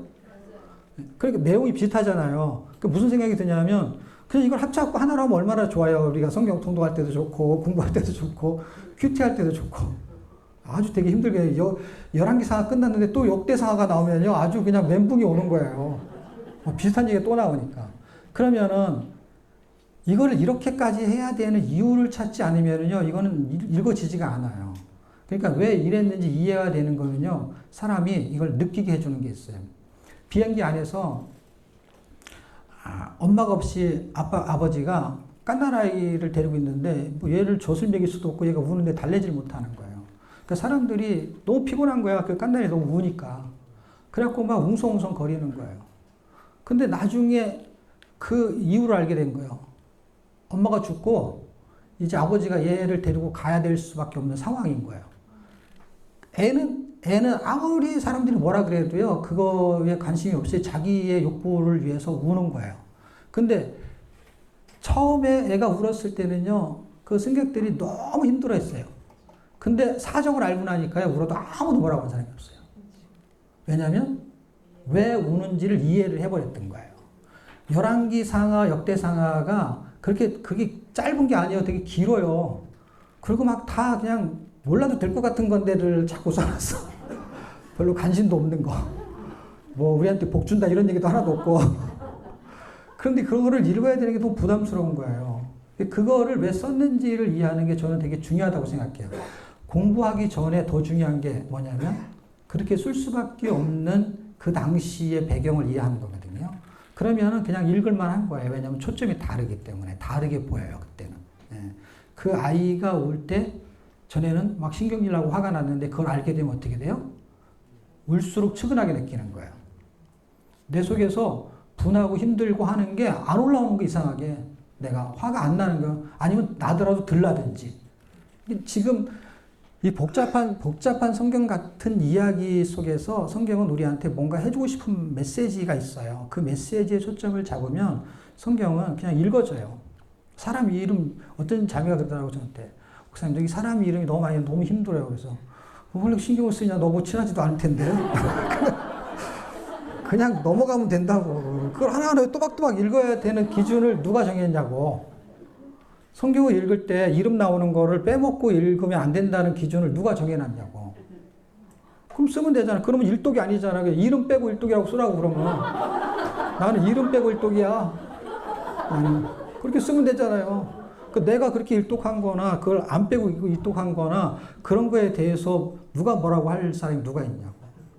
내가 그냥 그렇게 막 못 읽어서 안달인 거야. 이름 그 읽다가 못 읽었어. 그럼 다시 돌아가고 막 그렇게 하는 거에 대해서 그렇게 피곤하게 읽을 필요가 없어요. 어차피 그렇게 해도 모를 거잖아요. 그렇게 해서 알아진다고 그냥 해야죠. 2번, 3번이라도. 어차피 모를 거니까 그냥 넘어가는 거예요. 어떻게 넘어가는 게 은혜인 거예요. 이게 넘어가지는 게. 은혜가 안 되는 사람은 이걸 못 넘기거든요. 그리고 다시 돌아가요. 다시 계속 앞으로 돌아가요. 우리는 계속 뒤로 가자고요. 뒤로 가다 보면 다시 앞이 나와요. 네. 이걸 빨리 할수록 앞이 빨리 나와요. 네. 그러니까 이게 읽기의 묘미가 읽는 건 큐티가 아니고요. 읽는 거는 공부가 아니에요. 읽기는 다른 고유의 목적이 있어요. 그리고 성경은 낭독의 개념을 가지고 읽게끔 했어요. 절기 때마다 읽어야 될 성경들이 있었거든요. 그 절기에 부합되는 성경. 예. 지금은 뭐 그렇게 읽지는 않지만 어쨌든 성경 읽기 붐이 일어나는 시대가 됐어요. 한국교회. 성경을 제대로만 읽어준다면 하나님이 역사하실 거예요. 이거는 기도가 포함된 것들이 다 여기 묻어 있거든요. 그 고아의 5만 번 기도 응답을 받은 고아의 아버지. 예, 조지 물러는 이렇게 성경 읽다가 이거다 그러면 기도할 때요 손가락을 이렇게 댔대요. 그래가지고 그걸 그냥 손가락 읽으면서 이렇게 좀 해보시라고 하나님. 그거잖아요. 기도가 이렇게 해달라는 거잖아요. 그럼 그렇게 해보세요 좀. 해주세요, 해보세요. 다 똑같은 말 같지만 이게 느낌이 틀린 거예요. 여기 이렇게 써 있는 대로 좀 이렇게 그렇게 해주세요. 근데 그대로 5만 분 기도 응답을 받고 고아의 아버지인 고아들을 그냥 다 그렇게 키워낸 거죠. 뭐 이렇게 힘들게 해야 될 사람 힘들게 하지만 성경은 한 가지의 방향이 정답이 아니거든요. 성경은 어떤 데는 어디서 먹으라 그러고 어떤 데 먹지 말라 그래요. 그리고 어떤 걸 붙잡을 거냐 양면성을 갖고 있어요. 성경은 너무 신기해요. 그래서 율법으로 가는 사람들은 칼빈주의로 가고 그렇지 않고 예정론, 예지론으로 가는 사람들은 알미니안주로 가는데요. 이 끝으로 가면 답이 없어요. 왜냐하면 이쪽 끝으로 가잖아요. 그러면 은혜가 하나도 없어요. 다 율법이에요. 끝으로 갈수록. 이쪽으로 끝으로 가잖아요. 그럼 그냥 아무렇게나 살아요 또. 율법이하고 멀어지는 거예요. 그러니까 이게 가운데로 모아가 이 두 개가 사실은 필요한 울타리거든요. 율법도 있어야 되고 은혜도 있어야 되거든요. 그러니까 예정론과 예지론 두 개가 같이 있는 거. 성경은 두 개 이야기를 다 해요 사실은. 근데 하나를 붙잡은 거예요. 여러분 저기 하늘에 올라갈 때 하나 붙잡으면 얼마나 힘들어요. 두 개를 붙잡아야 하면 얼마나 쉬워요. 근데 성경은 두 개를 다 말하기 때문에 논리적으로 이해가 되는 거예요. 그게 틀린 말은 아니에요. 근데 그쪽만 생각하면 한쪽에서 보면 틀리게 보이거든요. 근데 사실은 두 개가 이 통로 울타리 역할을 해주면서 한쪽에 치우치지 않는 영향력을 행사하는 거죠. 예.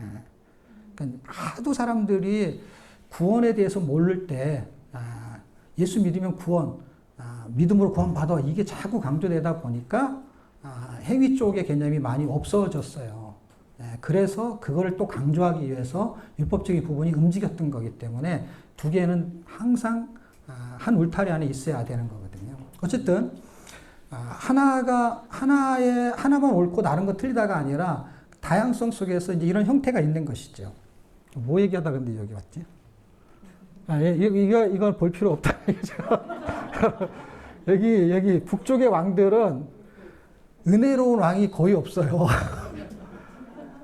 열왕기 쪽에서는 아주 못된 왕, 아합 같은 왕들이 있고, 그 밑에 그 열왕기 하서부터는 이 쪼무레기 왕들이 다 은혜가 되지 않는 왕들이에요. 근데 열왕기 상에 있었던 아합이라는 왕이 열왕기 상에 있었던 여호사밧이 맞나요? 네, 여호사밧의 네 번째 남주대 네 번째 왕인가 그래요. 그 왕의 아들하고 그 다음에 북쪽에 있는 누구죠? 아합과 아니라 누구하고 결혼했죠? 이세벨하고 결혼해서 낳은 딸이 있잖아요. 그 딸의 이름이 뭐죠? 예, 그 아달랴가 아들들하고 좀 달라요. 그래서 이름을 아달랴 이렇게 이름을 지은 거예요.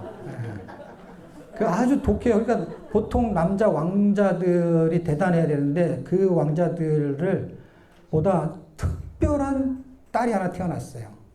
이런 아들도보다는 완전히 다른 그 딸하고 여호람하고 결혼을 시키죠. 그 여호사밧 아들하고 여호람, 그 다섯 번째 왕이 여호람이에요. 그게 다섯 번째 왕이에요. 여호람이니까. 여호사밧이가 네 번째 왕이고. 예.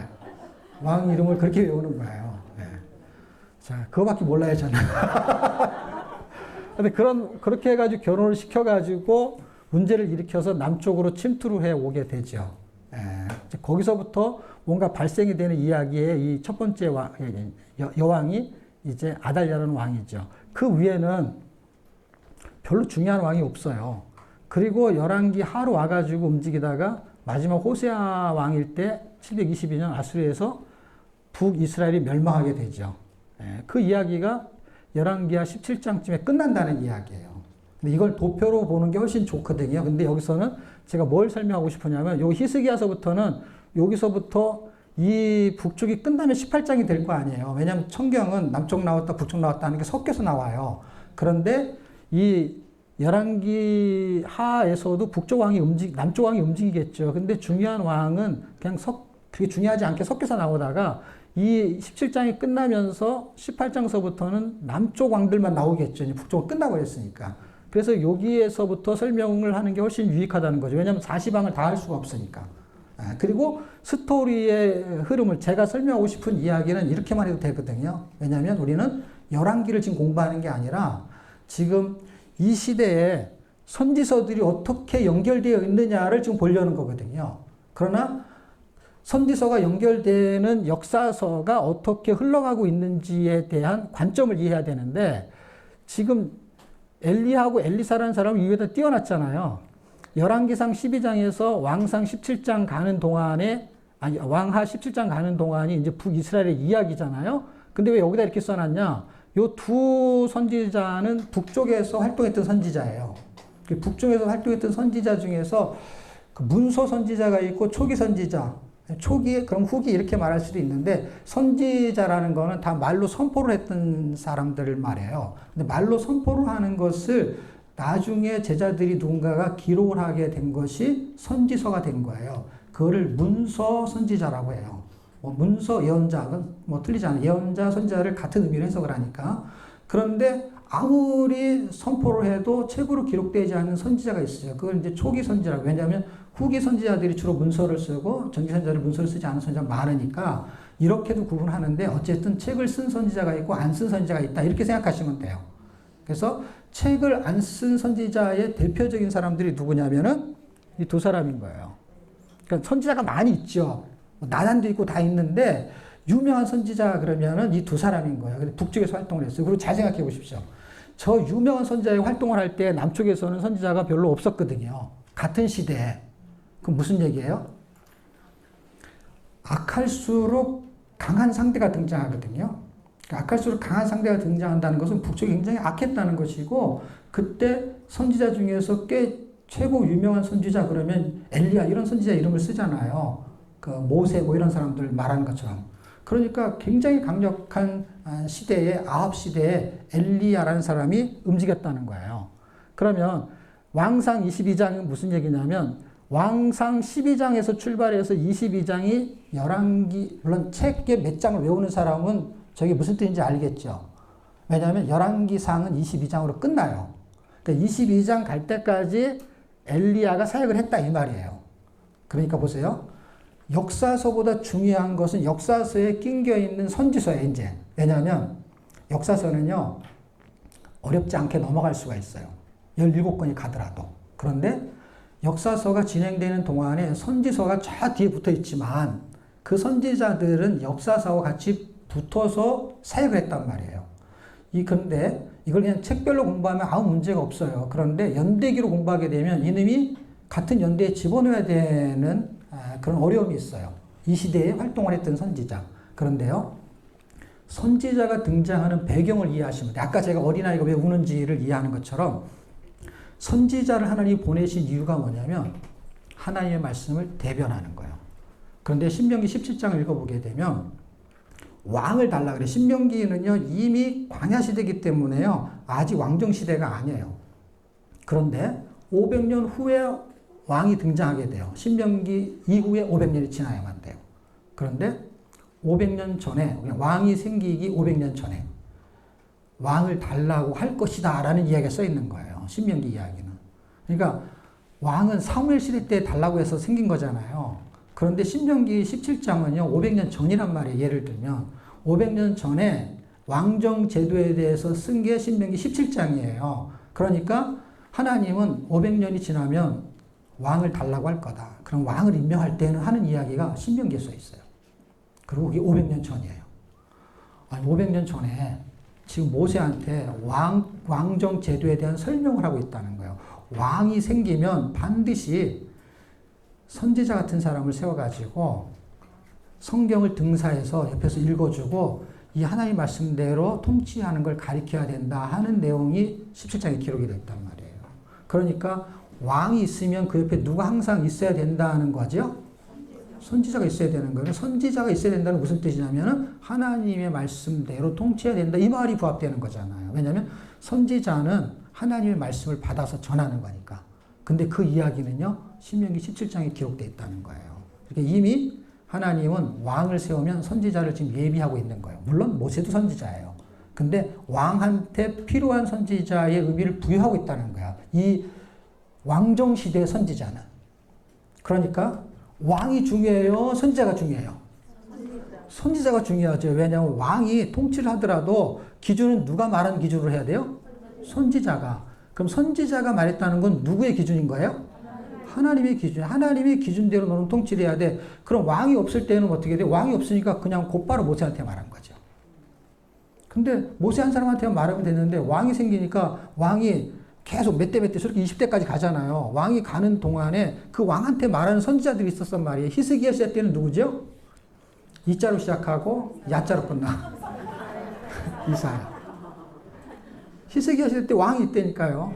왕이. 예레미야, 예레미야.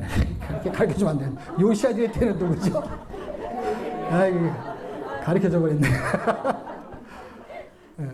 예레미야. 그 시대 때 대표적인 선지자가 있어요. 그러니까 아합 때 아합이 얼마나 강력한 왕이냐고요. 그 아합 때 강력한 왕한테 붙어있던 선지자가 누구예요? 엘리야는 거예요. 그러니까 엘리야가 아합하고 대결해서 싸우는 것도 갈매선 전투 이해하시죠? 그러니까 이거는 뭘로 생각해야 되냐면 성경을 다 공부하려면 한두 끝도 없어요. 그러니까 큰 그림, 이해를 해야 돼, 이해를. 하나님이 왜 선지자를 보냈느냐. 선지자를 보내도 어떻게 보냐면 부지런히 보냈다. 에레미야서는요, 이 말을 수도 없이 썼어요. 내가 선지자를 모세 때부터 부지런히 보냈다는 거예요. 그래도 선지자를 죽였다는 거예요. 얘들은.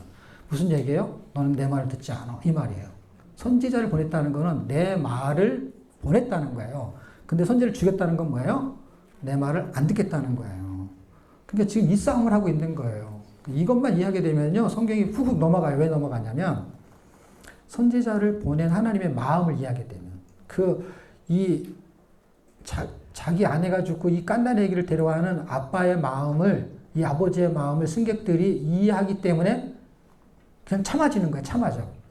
억지로 참는 게 아니라 그냥 참아지는 거예요. 안 힘든 거예요. 덜 힘든 거예요. 울수록 마음이 더 안타까운 거예요. 화가 나는 게 아니라. 그럼 저게 성경이 지금 써 있는 게 뭐 어렵고 힘든 것 같아도 지금 제가 말하는 그 뉘앙스를 이해하잖아요. 그럼 성경이 그냥 읽혀진다고. 물론 역사, 배경 이런 건 모를 수 있죠. 그러나 그냥 읽혀지게 돼 있다니까, 이거는. 예, 그걸 깨달았기 때문에. 그러니까 엘리야가 등장했다라는 거는 그때 열왕기 상이 끝날 때까지는 엘리야가 하나님의 말씀을 대변했다 이 말이에요. 이해가 됐어요? 근데 엘리야가 이제는 이 세상을 떠나잖아요. 물론 열왕기하 1장 2장까지는 나와요. 그러나 일단 종집은 어디서 끝나냐면 열왕기 상에서 끝난 거예요. 이 사람 사역은.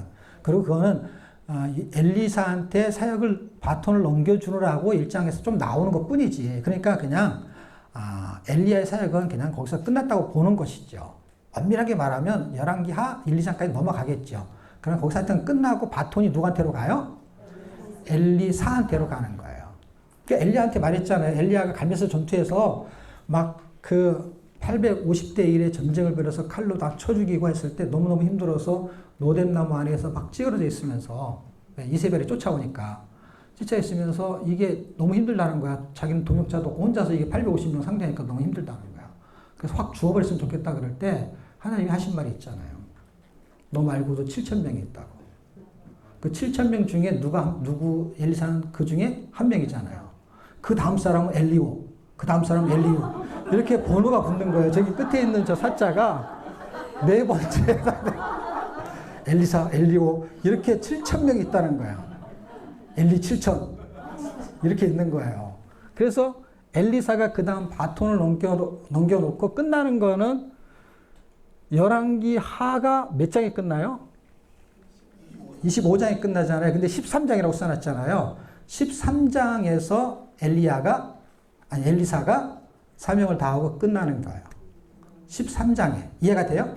13장 읽으면 엘리사의 사명은 거기서 끝나요. 그러면 사명이 끝나면은 그 다음에 등장해야 되는 이거는 그냥 이렇게 끝나니까 17장에서 18장 연결되고 그 다음에 22장에 요시아가 중요하고 그 다음에 이거는 이 뒤에는 22장 이후서부터 이렇게 쭉 이 아들들이죠. 요시아의 아들들 쭉 나오고 이렇게 하나, 둘, 셋, 네 명이 다 아들들이에요. 아니지. 아들이 아닌 게 있지. 요시아의 아들 요아스. 요아스의 아들이 아닌 요야김은 요시아의 아들. 그 다음에 요야김의 아들이 요야킨. 그 다음에 요야긴의 아들이 아닌 시드기야는 요야김인데 엘리야김인가? 그런데 이름을 바꿔가지고 요시아의 아들이 시드기야가 다시 왕을 하죠. 여기 족보가 되게 특이한 족보예요. 예. 어쨌든 이렇게 왕들이 이렇게 움직이는 동안에 25장으로 끝나요. 25장으로. 근데 이렇게 흐름 속에서 지금 삼각형에 나오는 그 소선지서들이 등장하는 거 있잖아요. 요거를 지금 우리가 살펴보려고 하는 거예요. 이걸 다 설명할 게 아니라 이제 여기만 하고 지금 나오는 3번 얘기를 할 건데 4번, 5번 있잖아요. 그거는 이야기 안 해도 상관이 없어요, 지금. 왜냐하면 지금 소선지서에서 여기에 왜 낑기고 저 왕 엘리야와 엘리사 얘기를 제가 왜 하고 신명기 17장을 왜 했는지만 이해하게 되면은 요 삼각형 세 개가 그냥 이해가 되는 거예요. 사실은 대선지서는 사람들이 그렇게 어려워하지 않아요. 어디에 낑겨 있을지라도. 왜냐하면 책이 많지가 않기 때문에. 근데 이 12권은요, 잘 읽지도 않고 잘 설교도 안 하고 그 무슨 말인지 잘 몰라. 스갈에서는 되게 이 묵시와 같은 환상적인 시기 때문에 잘 이해하기 어려워요. 요엘도 그런 책이지만 요엘은 석장밖에 안 되니까 그냥 그러려니 하면 돼요. 그리고 사도행전에서 나와. 주의 이름을 부른 자는 구원을 이루고 다 거기서 인용한 거거든요. 그 다음에 성령에 대한 이야기도 다 거기서 인용하기 때문에 그 본문을 그대로 갖다가 설교를 해요. 근데 스가랴는요, 쉽지 않아요. 요나도 설교를 많이 해요. 나머지 책들이요. 다 이게 어디에 어떤 놈이 움직이는지요. 정말 헷갈리는 책들이죠. 그거를 지금 제가 이해를 시키려고 하는 거니까. 자, 넘어가면은. 자, 이렇게 세 개가 있을 때 이제 3번에 해당되는 거잖아요. 3번에 해당되는 그 이야기 중에서 아까 몇 장으로 끝났죠? 엘리야는 22장으로 끝났고요. 11기사. 엘리사는 1장부터 시작해서 11기하 13장으로 끝났으면은 이제 선지자가 둘인데 둘이 다 죽어버렸잖아요. 없었잖아요. 그럼 선지자를 보내야 되잖아요. 그럼 몇 장에서 보내야 돼요? 예, 그게 14장이에요. 14장. 보이세요? 14장, 18장, 22장. 이게 보세요. 14장, 22장, 18장이면 여기다 4장을 더하면 몇 장이에요? 여기다 4장을 더하면? 예. 이렇게 외우는 거예요. 아, 4장. 아, 4장씩이구나. 그럼 여기 760, 700년, 여기 640. 이거는 몇 년이에요? 40. 아, 여기 지금 4장이면 여기도 4, 여기는 4, 40, 40. 40이잖아요. 여기다 40을 하면, 아, 60인가? 아, 60이구나. 40을 하게 되면 800년이구나. 여기는 60, 여기다 60. 맞죠? 여기를 빼면. 여기서 그러니까 연대가 일부러 한 게 아니라 거의 딱 760년은 아니에요. 근데 760년 경우로 그냥 다 학자들도 이야기를 해요. 그리고 700년이 아니지만 700년 경이에요, 이게. 그러니까 60년 차이가 나잖아요. 60년 차이가 나니까 640년이잖아요. 요시아가 왕을 할 때가 640년이에요. 그리고 이 연대는, 전통적인 학자나 현대적인 학자, 다시 말하면 전통적인 견해나 현대적인 견해나 이 연대는 거의 비슷해요. 예, 그러니까 이렇게 외워도 틀리지 않아요. 760, 700년, 640. 이 왕이 움직였던 기준으로, 왕을 기준으로 하는 거예요. 왜냐하면 시대는 왕으로 기준하는 거고 그 왕이 붙어있는 선지자는 왕을 기준으로 붙어있는 거예요. 왜냐하면 왕 때문에 선지자가 있는 거지 선지자 때문에 왕이 있는 건 아니에요. 그러니까 하나님이 왕을 가리키기 위해서 선지자를 보낸 거니까 왕이 있어요. 그냥 눈에 보이는 건 왕이지만 눈에 보이지 않는 건 하나님이에요. 근데 하나님이 안 보이는 하나님을 보이게 하는 건 선지자예요. 그러니까 왕보다 중요한 건 누구예요? 선지자예요. 하나님 안 보이지만 하나님을 보려면 선지자를 보는 거예요. 그러니까 선지자가 말하는 거를 왕도 들어야 되고 우리도 들어야 되는 거거든요. 그러니까 왕은 흐름대로 20명의 왕들이 지나갈 거 아니에요. 지나가는 동안에 선지자는 20명이 지나갈 때 20명의 선지자가 지나가지 않아요. 무슨 말인지 아시죠? 벌써 북쪽에서는 11명의 왕이 지나갈 때 11명이 다 지나간 건 아니겠지만 그렇게 왕이 거의 다 지나갈 때쯤까지 누가 나오냐면요. 2명밖에 안 나와요. 근데 북쪽에서 또 완전히 끝난 게 아니잖아요. 13장에서 엘리사가 죽었지만 14장부터 17장 갈 때까지는 북쪽이 움직이잖아요. 아까 큰 도표에서 17장까지 봤잖아요. 거기까지 갈 때까지는 한 번 더 선지자가 나와야 되잖아요. 그 한 번 더 나와야 되는 선지자가 지금 여기 첫 번째 박스 안에 있는 선지자예요. 다시 말하면 이렇게 T자를 그려보세요. T자 이렇게 T자 이렇게 T자예요. 그러니까 여기는 T자를 이렇게 짧게 여기는 길게. 자, 이게 외우는 방식이에요. 5, 4, 셋인데 T자를 2개 그리는 거예요. 제가 이렇게 옛날에 강의를 했거든요. 이렇게. 그러다가 삼각형을 만든 건데 5명의 왕과 5명과 5개의 선지서와 4개, 3개의 선지서를 이렇게 삼각형 3개로 묶어놨는데 이거를 연대를 순으로 외우게 되면 굉장히 힘들어요. 그래서 성경 순서대로 연대가 연결되어 있다는 걸 이해하시면 돼요. 다시 말하면 이 연대를 설명하기 전에 여기를 먼저 설명할게요. 아까 그 위에서 보았던 13장에서 선지자가 죽었기 때문에 14장 가면은 왕은 바뀔 거니까 바뀌는 왕의 선지자가 죽으면은 선지자가 등장해야 되는데 등장하는 게 14장 25절에 아미띠의 아들 요나라는 사람이 등장했을 때가 760년이에요. 그때가 여로보암 2세가 왕을 할 때예요. 그래서 여기는 여로보암 2세고 북쪽의 13번째 왕이에요. 그런데 여기가 성경이 열왕기 14장에 해당이 돼요. 그리고 여기는 북이스라엘이에요. 그리고 이 박스를 친 거는 전부 다 북이스라엘 느낌이 드는데 여기 가로치고 동그라미 한 요거는 남쪽에 해당되는 사람. 그래서 여기서 특이하게 표시를 한 거는요. 전체적인 분위기는 이 분위기를 가져가면서 5명을 가져가면서 특이한 점이 있는 것만 설명을 하는 거예요. 거기다 범죄 몰아놓고. 사실 엄밀하게 말하면요. 호세아, 아모스, 요나 이 선지자 3명이 북쪽의 선지자예요. 그런데 북쪽에서 활동한 선지자는요. 2명밖에 없어요. 호세아하고 아모스. 왜냐면 요나는 니느웨로 갔으니까. 그러나 시대가 같은 시대라는 거야. 같은 시대에서 활동했는데 남쪽에서 활동한 선지자가 있다면은 요엘서하고 여바다서를 남쪽 선지자로 봐요. 그러면 사실 북쪽 선지자는 호세아하고 아모스예요. 그런데요, 오리지널 북쪽 선지자는 한 명밖에 없어요. 호세아 하나밖에 없어요. 왜냐하면 아모스는 남쪽 사람인데 여러분 뽕나무 뭐 들어보셨죠? 목자. 예.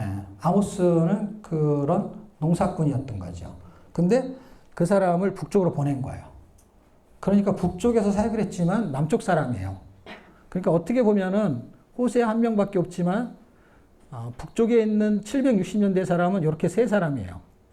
세 사람이고 요 가운데 있는 건 연대가 불분명해요. 그러니까 연대를 어디에다가 집어넣을 수가 없어요. 예를 들면 견해가 두 개예요. 요엘서를 5세기로 보는 견해가 있고요. 830년을 보니까 9세기로 보는 견해가 있어요. 근데 성경의 핵심적인 선지자의 예언의 흐름은요, 다 8세기로 봐요, 8세기. 그러니까 이렇게 공부하면 벌써 머리가 아프기 시작해요. 8세기, 9세기.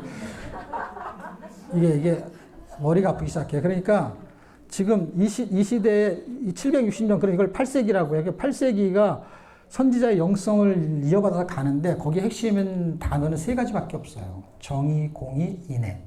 미츠파트, 그 다음에 체카타, 그 다음에 헤세드. 왜냐하면 이게 뭐 히브리어를 공부하자는 게 아니라 이거를 계속 반복적으로 말해요. 헤세드.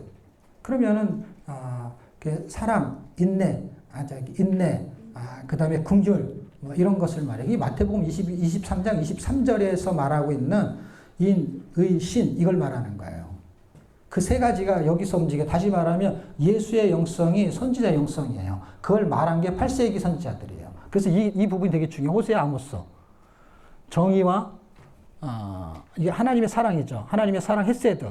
이게 정의가 문제. 정의를 공법을 물같이, 정의를 하수같이 하는 이 미시파트라는 단어가 굉장히 많이 움직이는 게 이거예요. 그러니까 요 호세아하고 아모스가 요 8세기의 영성이 예수의 영성을 연결해서 가요. 예수님이 이걸 그대로 말해요. 마태복음 23장 23절에 그러면서 이것도 행하고 저것도 행해야 될지 하면서 11조회가 나올 때도 거기서 해당되는 거예요. 근데 이 세 가지가 중요하다. 이것을 버리면 절대로 안 된다. 하면서 인의 신, 이게 믿음, 정의, 공의 이게 있어야 된다 하는 이야기를 예수님이 8세기의 영성은 선지자 영성은 예수의 영성을 대변하고 있는 거예요. 그리고 사실 여기 제가 설명하는 성경 읽고 제가 말하는 건 내용 설명이 아니라 내용은 성경 읽으면 되고 학자들이 설명을 다 해놨어요. 제가 얘기하고 싶은 거는 성경 읽다 저한테 준 깨달음이에요. 그 깨달음이 뭐냐면 이 정의와 공의와 하나님의 그 예수의 영성이 여기서 어떻게 묻어나느냐는 거예요. 구약은 다 나에 대한 이야기야 라고 예수님이 말했는데 당신에 대한 이야기가 어떻게 써있냐는 거예요. 지금 우리의 궁금한 것이 뭐냐면 성경의 내용은 그렇다는 거예요. 1장에서 3장까지는 호세아 고멜의 이야기고 4장에서 14장까지는 이스라엘과 그 하나님과의 혼인 관계에 대한 영적 혼인 관계 설명이에요. 내용이 그렇다는 거예요. 그 내용이 의미하는 핵심은 뭐냐는 거예요. 은 30에 고멜을 사온 거 그거를 뭘로 해석하냐는 거예요. 한 여자의 생명, 한 그 여인의 종의 그 생명을 그 당시의 값으로 은 30이었거든요. 예수님이 은 30에 팔리면서 영혼을 구원한 것처럼 누군가의 영혼을 구원할 때 값을 지불하는 값을 은 30에 설명을 한 거고 그 똑같은 이야기를 스가랴서에서도 똑같이 설명을 해요.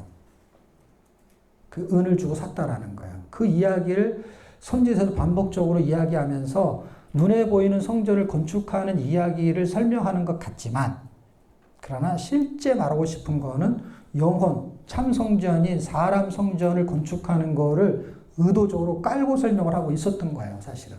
그것을 그것을 저에게 하나님이 깨닫게 하신 거고, 저는 그것을 설명했던 거고, 그리고 지금 제가 두 가지를 다 하려니까 지금 시간이 너무 벅찬 거고, 내용 설명해야지, 그거 설명해야지, 지금. 자, 어쨌든 여기서 14장에서 선지자가 나와야 되는데, 그게 호세아하고 아모스하고 요나 선지자고요. 그 선지자는 다 760년경으로 보고 요엘과 오바다는 시대가 불분명하기 때문에 이렇게 꼬리표를 돼지꼬리를 해서 뺀 거는 시대가 요 삼각형 안에 있는 760년과 다르다 이런 의미로 써놨다는 거예요.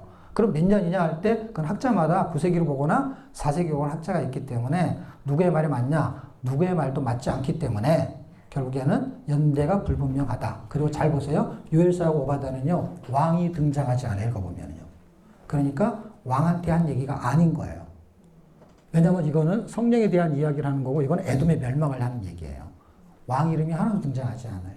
다시 말하면 목적이 다른 데 있는 거예요. 왕 이름을 쓰지 않았다는 거예요. 왕 이름이 없기 때문에 왕정 시대가 끝난 시대로 보는 견해 때문에 400년으로 보니까 5세기로 보는 견해도 있는 거예요.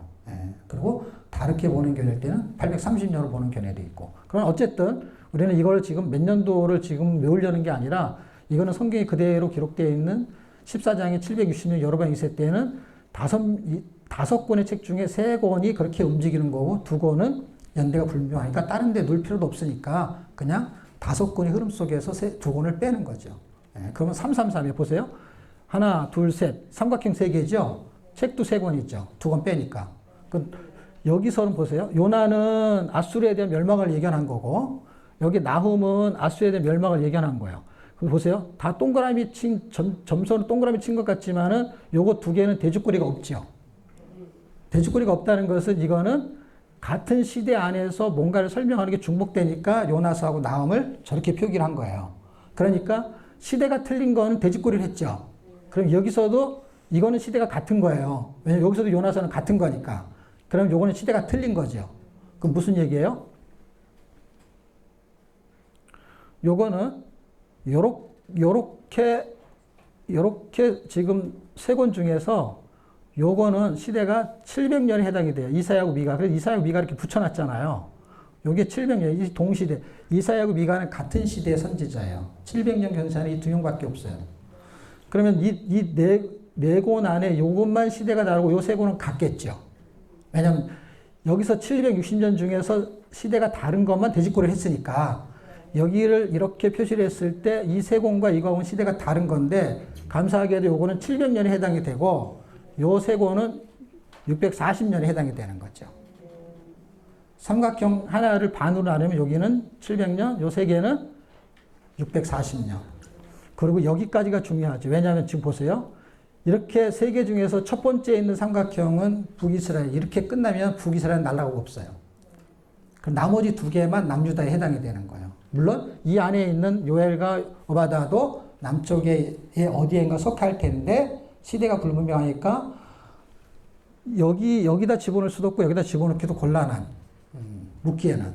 그리고 성경을 그냥 순수하고 하면서 외우기에는 되게 좋은 방식. 그러니까 700년, 이거 2개 빼고 760년, 이사야하고 미가는 700년, 나훔, 하박국, 스바냐는 640년. 그리고 요시야가 왕을 하고 있을 때 대표적인 선지자가 에레미야. 그리고 에레미야가 쓴 책이 에레미야 애가. 그 다음에 에스겔이 쓴 책은 에스겔, 다니엘 쓴 책은 다니엘. 그런데 보세요. 포로로 잡혀갈 때 1차 포로가 다니엘이요. 2차 포로는 에스겔. 그때 붙잡혀 갔다는 거예요. 그때 붙잡혀 가서 책을 썼기 때문에 1차 포로, 2차 포로를 말하는 거예요. 책을 안 쓴 사람, 잡혀간 사람도 있겠죠. 근데 책을 쓴 사람이 그렇다는 거예요. 근데 3차 포로 때 쓴 책이 있다면 그게 에레미야 애가가 되는 거예요. 왜냐하면 나라가 완전히 멸망한 다음에 슬프다 해서 쓴 책이니까. 그게 586년 지나고 쓴 책이 3차 포로 때 쓴 거니까 그게 에레미야 애가. 그럼 보세요. 대선지서의 순서가, 이거는 소선지서 순서가 이렇게 T자로 설명을 한 거고, 대선지서는 여기서부터 쭉 흘러가면 돼요. 이렇게. 그쵸? 흘러갈 때 5권 중에서 1권만 이사야, 미가하고 같은 시대. 나머지는 다 나훔, 하박국, 스바냐가 요시야인 사람하고 같은 시대에서 시간이 흘러간단 말이에요. 이렇게. 흘러가는데 보세요. 보통 사람들은 1차, 2차, 3차 이렇게 외운단 말이에요. 근데 그렇게 외우지 말고 꼭 성경에 맞춰서 연대를 외워도 어렵지가 않아요. 왜냐하면 3차, 2차, 1차 할 때 성경 순대에는 이사야, 에레미야, 애가, 에스겔, 다니 이렇게 돼 있잖아요. 근데 3차 때 쓴 책이 에레미야, 애가잖아요. 그럼 3, 2, 1 거꾸로 외우시면 돼요. 그러면은 성경을 뒤집어 놓을 필요가 없어요. 성경을 순서대로 놓고 연대만 이해하면 돼요. 어떻게 해요? 에레미야, 애가서부터 3차, 2차, 1차. 그래서 연대를 거꾸로 외우는 거예요. 586년, 597년, 605년. 연대는 이렇게 출발하는데, 왜냐하면 성경을 기준으로 외워야 안 잊어버려요. 그리고 연대를 못 외워도 상관없어요. 왜냐하면 3차, 2차, 1차 이렇게 해버리면 되니까. 예. 연대는 보면 되니까. 그럼 이 순서대로, 성경 순서대로 그대로 가지고 나열을 시키면은 여기만 불분명하지 나머지는 시대가 다 거의 비슷하거든요. 정확하거든요. 그러면 요때 나라가 멸망하잖아요. 나라가 멸망하면서 1차, 2차, 3차 포로로 잡혀가면서 나라가 없어진 거예요, 이제 완전히. 그러면서 586년이 된 거예요. 그리고 나서 70년이 지나면 돌아오겠다고 했잖아요. 70년이 지나는 것을, 사실 여기는 그림이 이렇게 됐지만, 이게 이렇게 되면 이걸 뭐라 그러냐면 모래시계라 그래요, 모래시계. 여기서부터 이렇게 쭉 내려가면 70년이 걸리는 거야. 그래서 여기서 그렇게 만들려고 이렇게 했는데, 이렇게 그려져서 그렇지, 이렇게 내려오면 70년이라는 거야, 모래시계로. 70년이 지나면서 학개하고 스가랴라는 사람이 520년경에 다리오 왕 2년 일때, 그때가 520년이에요. 역사 속에서. 그때 성전을 건축해라. 왜냐면 538년에 포로에서 귀환하기 시작했어요. 고레스가 이제 가 그럴 때가 거의 70년이 지났을 쯤이에요. 가라고 했는데 와가지고 민기적거리다가 약 18년, 20년 가까이로 성전을 건축하지 않고 있다가 시간이 520년쯤 지났을 때 학개하고 스가랴를 통해서 성전을 건축하는 도전을 줬어요. 그때 성전을 건축하는 걸 시작해서 4년 만에 성전을 건축해요. 그게 516년이에요. 그래서 성전을 완성해요. 그 완성하는 과정, 완성한 다음에 그 다음에 말라기 430년인데 이건 정확하지가 않아요. 뭐 400년 경으로 봅니다. 어쨌든 시간이 한 100여 년 정도 지나는 후에 써진 책이 말라기예요. 그러니까 이때 했던 하나님의 은혜가 포로 귀환해서 성전 재건을 했어요. 성전을 재건하고 나서 100년이 지나는 동안 내에 그들의 삶을 보여주는 게 말라기예요. 이게 다 성전에 대한 이야기예요. 하나님이 구원을 시키기 위한 스토리가 전개되면서 이 책에 있는 내용이 복음이 움직여요. 복음, 심판, 실천적 복음, 종말적 심판이에요. 그러니까 미가하고 하박국하고 같은 복음을 설명하고 나음하고 스바냐는 그것은 심판을 설명해요. 근데 이거는 한 나라가 심판을 받는 거고 스바냐는 전체가 열방이 다 심판을 받는 거예요. 그래서 이 네 권이 한 타스예요. 그냥 하나의 한 공간 안에 들어와요. 한 주제 안에. 그래서 결국에는 그 복음을 통해서 성전을 건축시키는 것을 끝이 나는 게 말라기로 끝나는 이 이야기가 하나님이 우리를 구원시켜요. 어떻게 해요? 사랑해서. 그리고 정의와 공의를 실행시켜가지고 성령을 통해가지고 하나님께서 우리에게 본을 보여줘. 믿는 자, 믿지 않는 자를 구별시키는 그 요바다가 움직여요. 그래서 이게 스토리가 있어요. 스토리. 그렇게 구원하는 거에는 십자가가 움직이면은 구원만 있는 게 심판이 있잖아요. 예수를 믿어야만 구원이지 안 믿으면 심판이거든요. 그거에 대한 이야기가 복음 심판을 설명해요. 이게. 그래서 이하고 연결이 되고 미가 남하고 스바냐하고 연결이 돼요. 그렇게 해가지고 얻는 결과가 뭐냐? 성전이 건축되는 것처럼 한 생명이 사람 성전으로 건축되는 거를 보여줘요. 그걸 어디서 적나라하게 보여주냐? 스가랴서가 적나라하게 보여줘요. 그래서 스가랴서는요, 제가 닉네임을 붙였어요.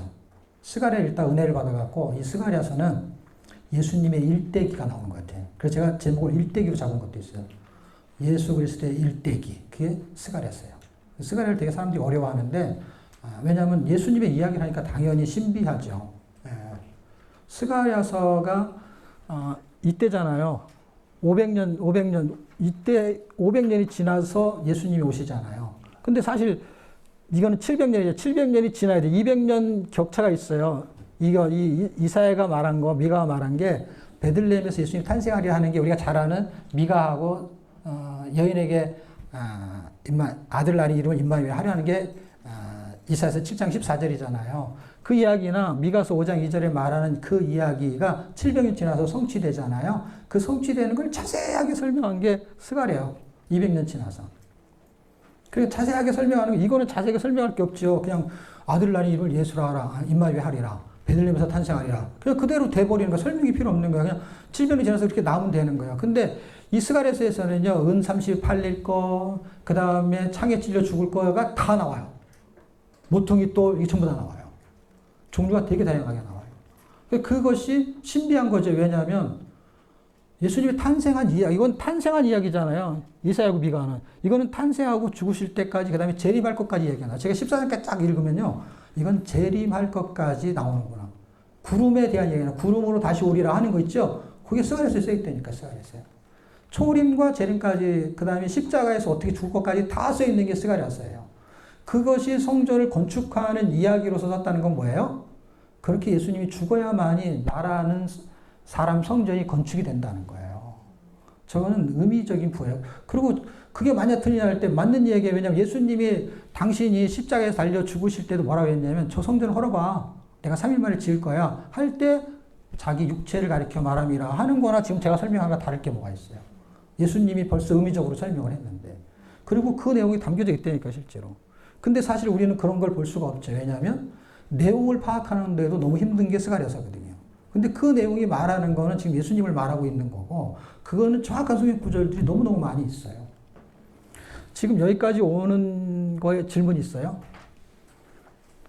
선지사가 굉장히 중요하다. 14장. 선지사가 어떻게 움직이는지, 선지자가 무엇을 얘기하는지 이게 지금 하나님의 말씀이죠. 이게 열왕기 상에는 하나도 없다는 거 잘 생각해요. 열왕기 상에는 선지서가 겹치는 게 하나도 없어요. 열왕기 13장 갈 때까지도 열왕기하 겹치지 않아요. 그러니까 14장부터 생각해 보세요. 25장까지니까 그냥 편하게 생각하면 딱 10장 정도예요. 그렇죠? 25장까지니까 10장 안에 있는 책들이요. 여기 위에 있는 첫 번째 삼각형과 두 번째 삼각형이에요. 왜냐? 이거는 끝나고 나서죠. 포로로 잡혀가기 전까지가 25장이니까. 그러니까 첫 번째 삼각형은 북쪽이고 두 번째 삼각형은 남쪽이고 마지막은 남쪽이 북쪽이 상관없이 역사가 끝난 후니까 어려울 게 뭐가 있어요. 그냥 5권은 북쪽에 해당이 되면서 시대가 틀린 게 요엘하고 요바다고 이거는 요 4권하고 시대가 4개가 같지 않고 요거하고 같다 해서 요렇게 표시를 한 거고 나머지 3개는 요시아 쪽에 붙는 이거는 왼쪽에 붙는 거고 오른쪽에 붙는 거야. 여러분이 보시는 편에서. 그리고 대선지서를 외우는 것도 연대를 외우는 것도 이렇게 거꾸로 외우면은 3, 2, 1 하게 되면은 도표를 이렇게 만들었구나. 그러니까 우리가 힘든 게 뭐냐면 연대에다가 성경을 집어넣기 때문에 힘들었던 거 아세요, 여러분? 연대에는 순서대로 했으니까 성경에다 연대를 맞추는 게 아니라 연대에다가 성경을 맞추는 거였잖아요. 여태까지 공부한 게. 그러니까 이게 외울 게 너무 많은 거예요. 근데 이미 성경은 순서대로 돼 있잖아요. 연대만 거기에 대입시키는 방법만 이해하게 되면은 연대가 불분명하는데도 거의 제가 하는 대로 하면 순서대로 돼 있거든요. 이렇게. 여기는 거의 순서대잖아요. 왜냐하면 700년, 640년, 그 다음에 여기는 70년이 지난 다음에 포로 후기. 여기는 북쪽 날아가고 여기는 남쪽 날아가고. 그러니까 여기는 북쪽이 722년에 멸망하는 이야기가 760년에서 720년까지 오겠죠. 14장에서 17장까지 이야기가 첫 번째 삼각형이 되니까. 물론 두 권의 책은 빼야 되고. 그리고 여기다 집어넣을 필요가 없고. 왜냐면 연대가 불분명하니까. 나머지는 연대가 거의 일치하니까. 요거는 이사야하고 붙이고 요건 예레미야하고 붙이고. 5권은 순서대로 외우는데 700년, 760년, 그 다음에 586년, 590년, 605년인데 3차, 2차, 1차로 외우면 되고. 물론 포로로 잡혀간 건 3차로 끝나지가 않아요. 4차도 있고 5차도 있고 6차도 있어요. 근데 그걸 다 공부해 봐야 별 의미가 없어요. 왜냐하면 포로로 잡혀갔다가 왜 잡혀갔는지가 첫 번째이고 두 번째는 왜 포로에서 귀환하는지가 중요한 거예요. 저거를 아무리 알아도 왜 잡혀갔는지 모르면 달달 외워도 별 의미가 없다 이 말이에요. 근데 연대를 못 외워도 왜 잡혀갔는지 알면은요 연대를 몰라도 전혀 문제가 안 돼. 우리는 지금 거꾸로 하는 거예요. 그래서 연대를 잘 외우는데 그러니까 왜 잡혀갔는데 그건 몰라 하여튼간 586년이래요. 586년, 597년, 597년 이렇게 자꾸 외우는 거예요. 그래갖고 시험을 보면 100점을 맞아요. 근데 그게 무슨 의미가 있어요? 그냥 저렇다는 거죠. 몇 년에 걸쳐서 잡혀갔는데 4차도 있고 5차도 있어요. 근데 그게 뭐가 중요한 거예요. 근데 왜 잡혀갔냐는 거죠. 근데 그렇게 잡혀갔는데 돌아오게 하신다고 했어요. 어떤 성경에는요, 잡히기 전부터 돌아올 것을 말해요. 미가서. 미가서 읽다가 너무 놀란 게 뭐냐면요. 아직 잡히지도 않았어. 미가서는 아직 잡히지도 않았잖아요. 왜냐면 미가서는 벌써 여기 있잖아요, 여기. 잡히는 거 여기서부터잖아요. 640년 이후부터. 1, 2, 3차. 근데 여기서 잡혔는데요. 바벨론에서 돌아오게 할 거를 얘기한다니까요. 아직 잡히려면 몇 년이 남았어요. 이게 700년이고 여기 500년경이라면 그냥 간단히 생각해도 막 한 200년 가까이가 지나야 되는데 잡힌 다음에 그러고도 70년인데 그러니까 돌아오게 아직 잡히지도 않았는데 돌아올 걸 얘기를 해요. 그리고 잡히지 돌아오지. 그러면 돌아오게 할 건 뭐 하려고 잡히게 하냐고. 다시 여기다 갖다 놓을 건데. 거기 좀 갔다 와. 여기를 갈 수밖에 없었던 거 다시 돌아오게 하는 이유를 찾아내면 아까 제가 말한 깐나네기의 아버지의 심정을 알게 되면 저런 도표가 하나도 힘들지가 않은 거예요. 나는 뭐 안 해오도 되고 안 해오도 되는 거예요. 근데 제가 설명하는 거는 이게 수단이기 때문에 이걸 가지고 설명하는 거예요. 뭔가를 기억해야 되기 때문에 이게 없으면 설명하면은 그냥 공중에 뜬 것 같은데 저렇게 설명하면 저걸 외우라는 게 아니라 저게 수단이라는 게 수단. 저 수단을 통해 가지고 내가 알아야 될 것을 내가 취하기만 하면 돼요. 그러면 저게 아무리 복잡해도 복잡하게 느껴지지 않아요. 왜냐하면 그냥 북쪽, 남쪽, 포로, 귀환 그냥 세 덩어리인 거예요. 그리고 그냥 순서대로예요. 그럼 연대 못 외우겠는데요? 못 외우니까 여기다 써놨지. 보면 되는 거니까. 4장, 그 다음에 60년. 그 순서가. 외우기 좋아요. 그냥 딱 하나만 외우면 돼. 여기 세가 너무 많은데, 그러니까 이거 하나만 외우라고. 700년 외우기 좋잖아요. 18장 700년. 그러면 여기서 4장을 더하고 빼면 되고, 60년을 더하고 빼면 되잖아요. 하나만 하면. 그리고 왕 많은데 여기 여로보암, 히스기야, 요시야 이렇게 세 명만 외우면 돼요. 나머지는 몰라도 되고. 예. 이게 총 17권을 한 거예요. 17권의 분포도가 선지자가 왕하고 연결되어 있다라는 초점으로 보게 되면 이런 선지자가 움직이는구나. 왜냐하면 그 시대에 북쪽한테 하고 싶은 말이 있을 거 아니에요. 하나님이 이 시대에 호세아, 아모스, 요나 이런 사람들, 물론 아모스, 요나는 이쪽으로 가기 때문에 북이스라엘에 말하고 싶은 메시지가 호세아와 아모스에 묻어나는 거예요. 두 권만 공부하면. 그리고 남유다의 포로로 잡히기 전에 이사야와 미가를 통해서 나온과 하박국, 스바냐, 예레미야까지 붙이면 이렇게 대선. 이게 세게 색깔을 칠한 건 이놈이 대표적인 선지자라는 뜻이에요. 이사야와 예레미야가. 그냥 시각적인 효과로. 예.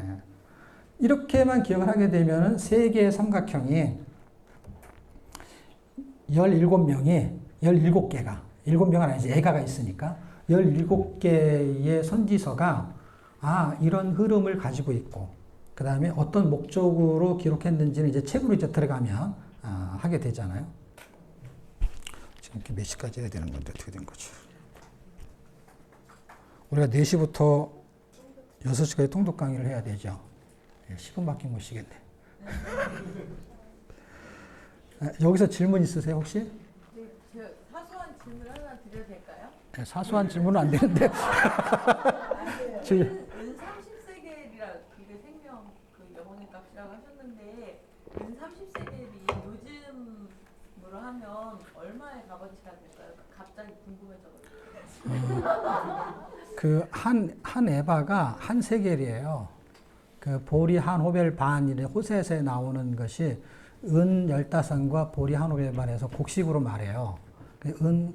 보리 한 호벨 반이 15에바예요. 근데 한 에바가 한 세겔이에요. 한 세겔이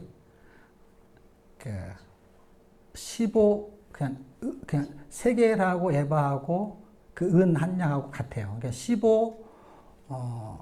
은 15개하고 한 호벨 반이 은 15개 분량이에요. 그러니까 은 30이라는 그 개념의 그 가치의 숫자가 돈으로 환산하면은 가치 기준이 안 돼요. 왜냐하면 그 당시 가치 기준이 한 영혼의 생명값을 사는 돈이었어요. 그러면 지금 한 생명을 사는 돈으로 하지 않으면 설명이 안 되는 거죠. 그러니까 은이라는 한 돈에 얼마 이걸로는 계산이 안 되죠. 왜냐하면 지금은 화폐 가치가 달라졌기 때문에. 그러니까 그때는 그 정도 은 30을 줘야만이 한 사람을 노예로 살 수 있는 그냥 생명값인 거죠. 그 생명값이 그 당시에 은 30이었어요. 그럼 지금 한 사람의 영혼의 값으로 계산하는 어떤 기준이 책정이 된다면 그 가치의 금액으로 설명해야 되기 때문에 단순하게. 그리고 한 세겔이 지금 화폐로 얼마냐 하는 거는 네이버에 물어보면 잘 나와 있어요. 그렇게 기준을 잡아야 돼요. 안 그러면은 그 금액이 현상 금액으로 치면은 지금으로 계산하면 너무 값어치가 없는 사람이 되는데 그 당시에는 화폐 단위가 다르기 때문에 그게 그때 은 30이 얼마만큼의 물건을 살 수 있을지에 대한 거를 또 공부를 해야 되기 때문에 그만큼 생명의 기준값으로 여겼다는 거 속전의 개념하고 연결이 되거든요. 근데 속전은 또 다른 성경을 공부해야 되거든요. 어쨌든 생명값을 그렇게 단위로 정해놨는데 그 생명값을 주려면 그 지불이 되는 생명이 죽어야 되는 것으로 보여주는 거죠. 그러니까 돈으로 환산이 안 되는 걸 보여줘야 되니까 정말 예수님이 죽으신 거죠. 예. 그런 개념으로 해석하면은 나를 해석하면 되죠. 나를 얼마 주면은 값어치로 될까요? 나를 얼마로 하면. 그 사람의 그 심장을 이식하는데 1억인가? 얼마 같은데요. 한 1억이 더 되나? 눈 한쪽인가를 이식하는데 뭐 5천인가? 얼마? 뭐 이렇게 현대에서 이식하는 그 수술 비용이 있잖아요. 그런 비용이 있대요. 근데 그런 비용을 계산하면은 뭐 몇십억 이렇게 계산이 나온대요. 그걸로 계산을 해야 되겠죠. 그런데 만약에 호흡이 가빠가지고 산소호흡기를 끼고 앰뷸런스 타고 가잖아요. 그럼 한 시간에 얼마 금액이 있어요. 그러면 그거를 하루 동안 그걸 끼고 가면 한 800만 원인가 얼마인가 그 환산을 해놓은 게 있더라고요. 그러니까 DC해주고 할인해주고 뭐 한 500만이라고만 해도 하루에 여러분이 숨쉬고 사는 게 500만 원. 숨쉬고 사는 걸 돈으로 환산하면은 그렇다는 거죠. 제가 15일 동안 이거 공짜로 끼고 있었거든요. 병원에서 산소호흡기 15일 동안 끼고 있었다고요. 그러니까 제가 돈으로 환산하니까 엄청나더라고요. 근데 병원비로 나온 거는요, 1,000만 원 나왔어요. 근데 1,000만 원어치, 그거는 무슨 보험이 돼서 그런지 모르겠는데, 어쨌든 돈으로 환산할 수 없는 생명을 은30으로 그때는 표기를 하지 않았나. 질문 없죠? 네, 한 10분 정도 쉬었다가, 10분 너무 짧으면 한 10분 정도 쉬면 4시 한 5분 되겠네요.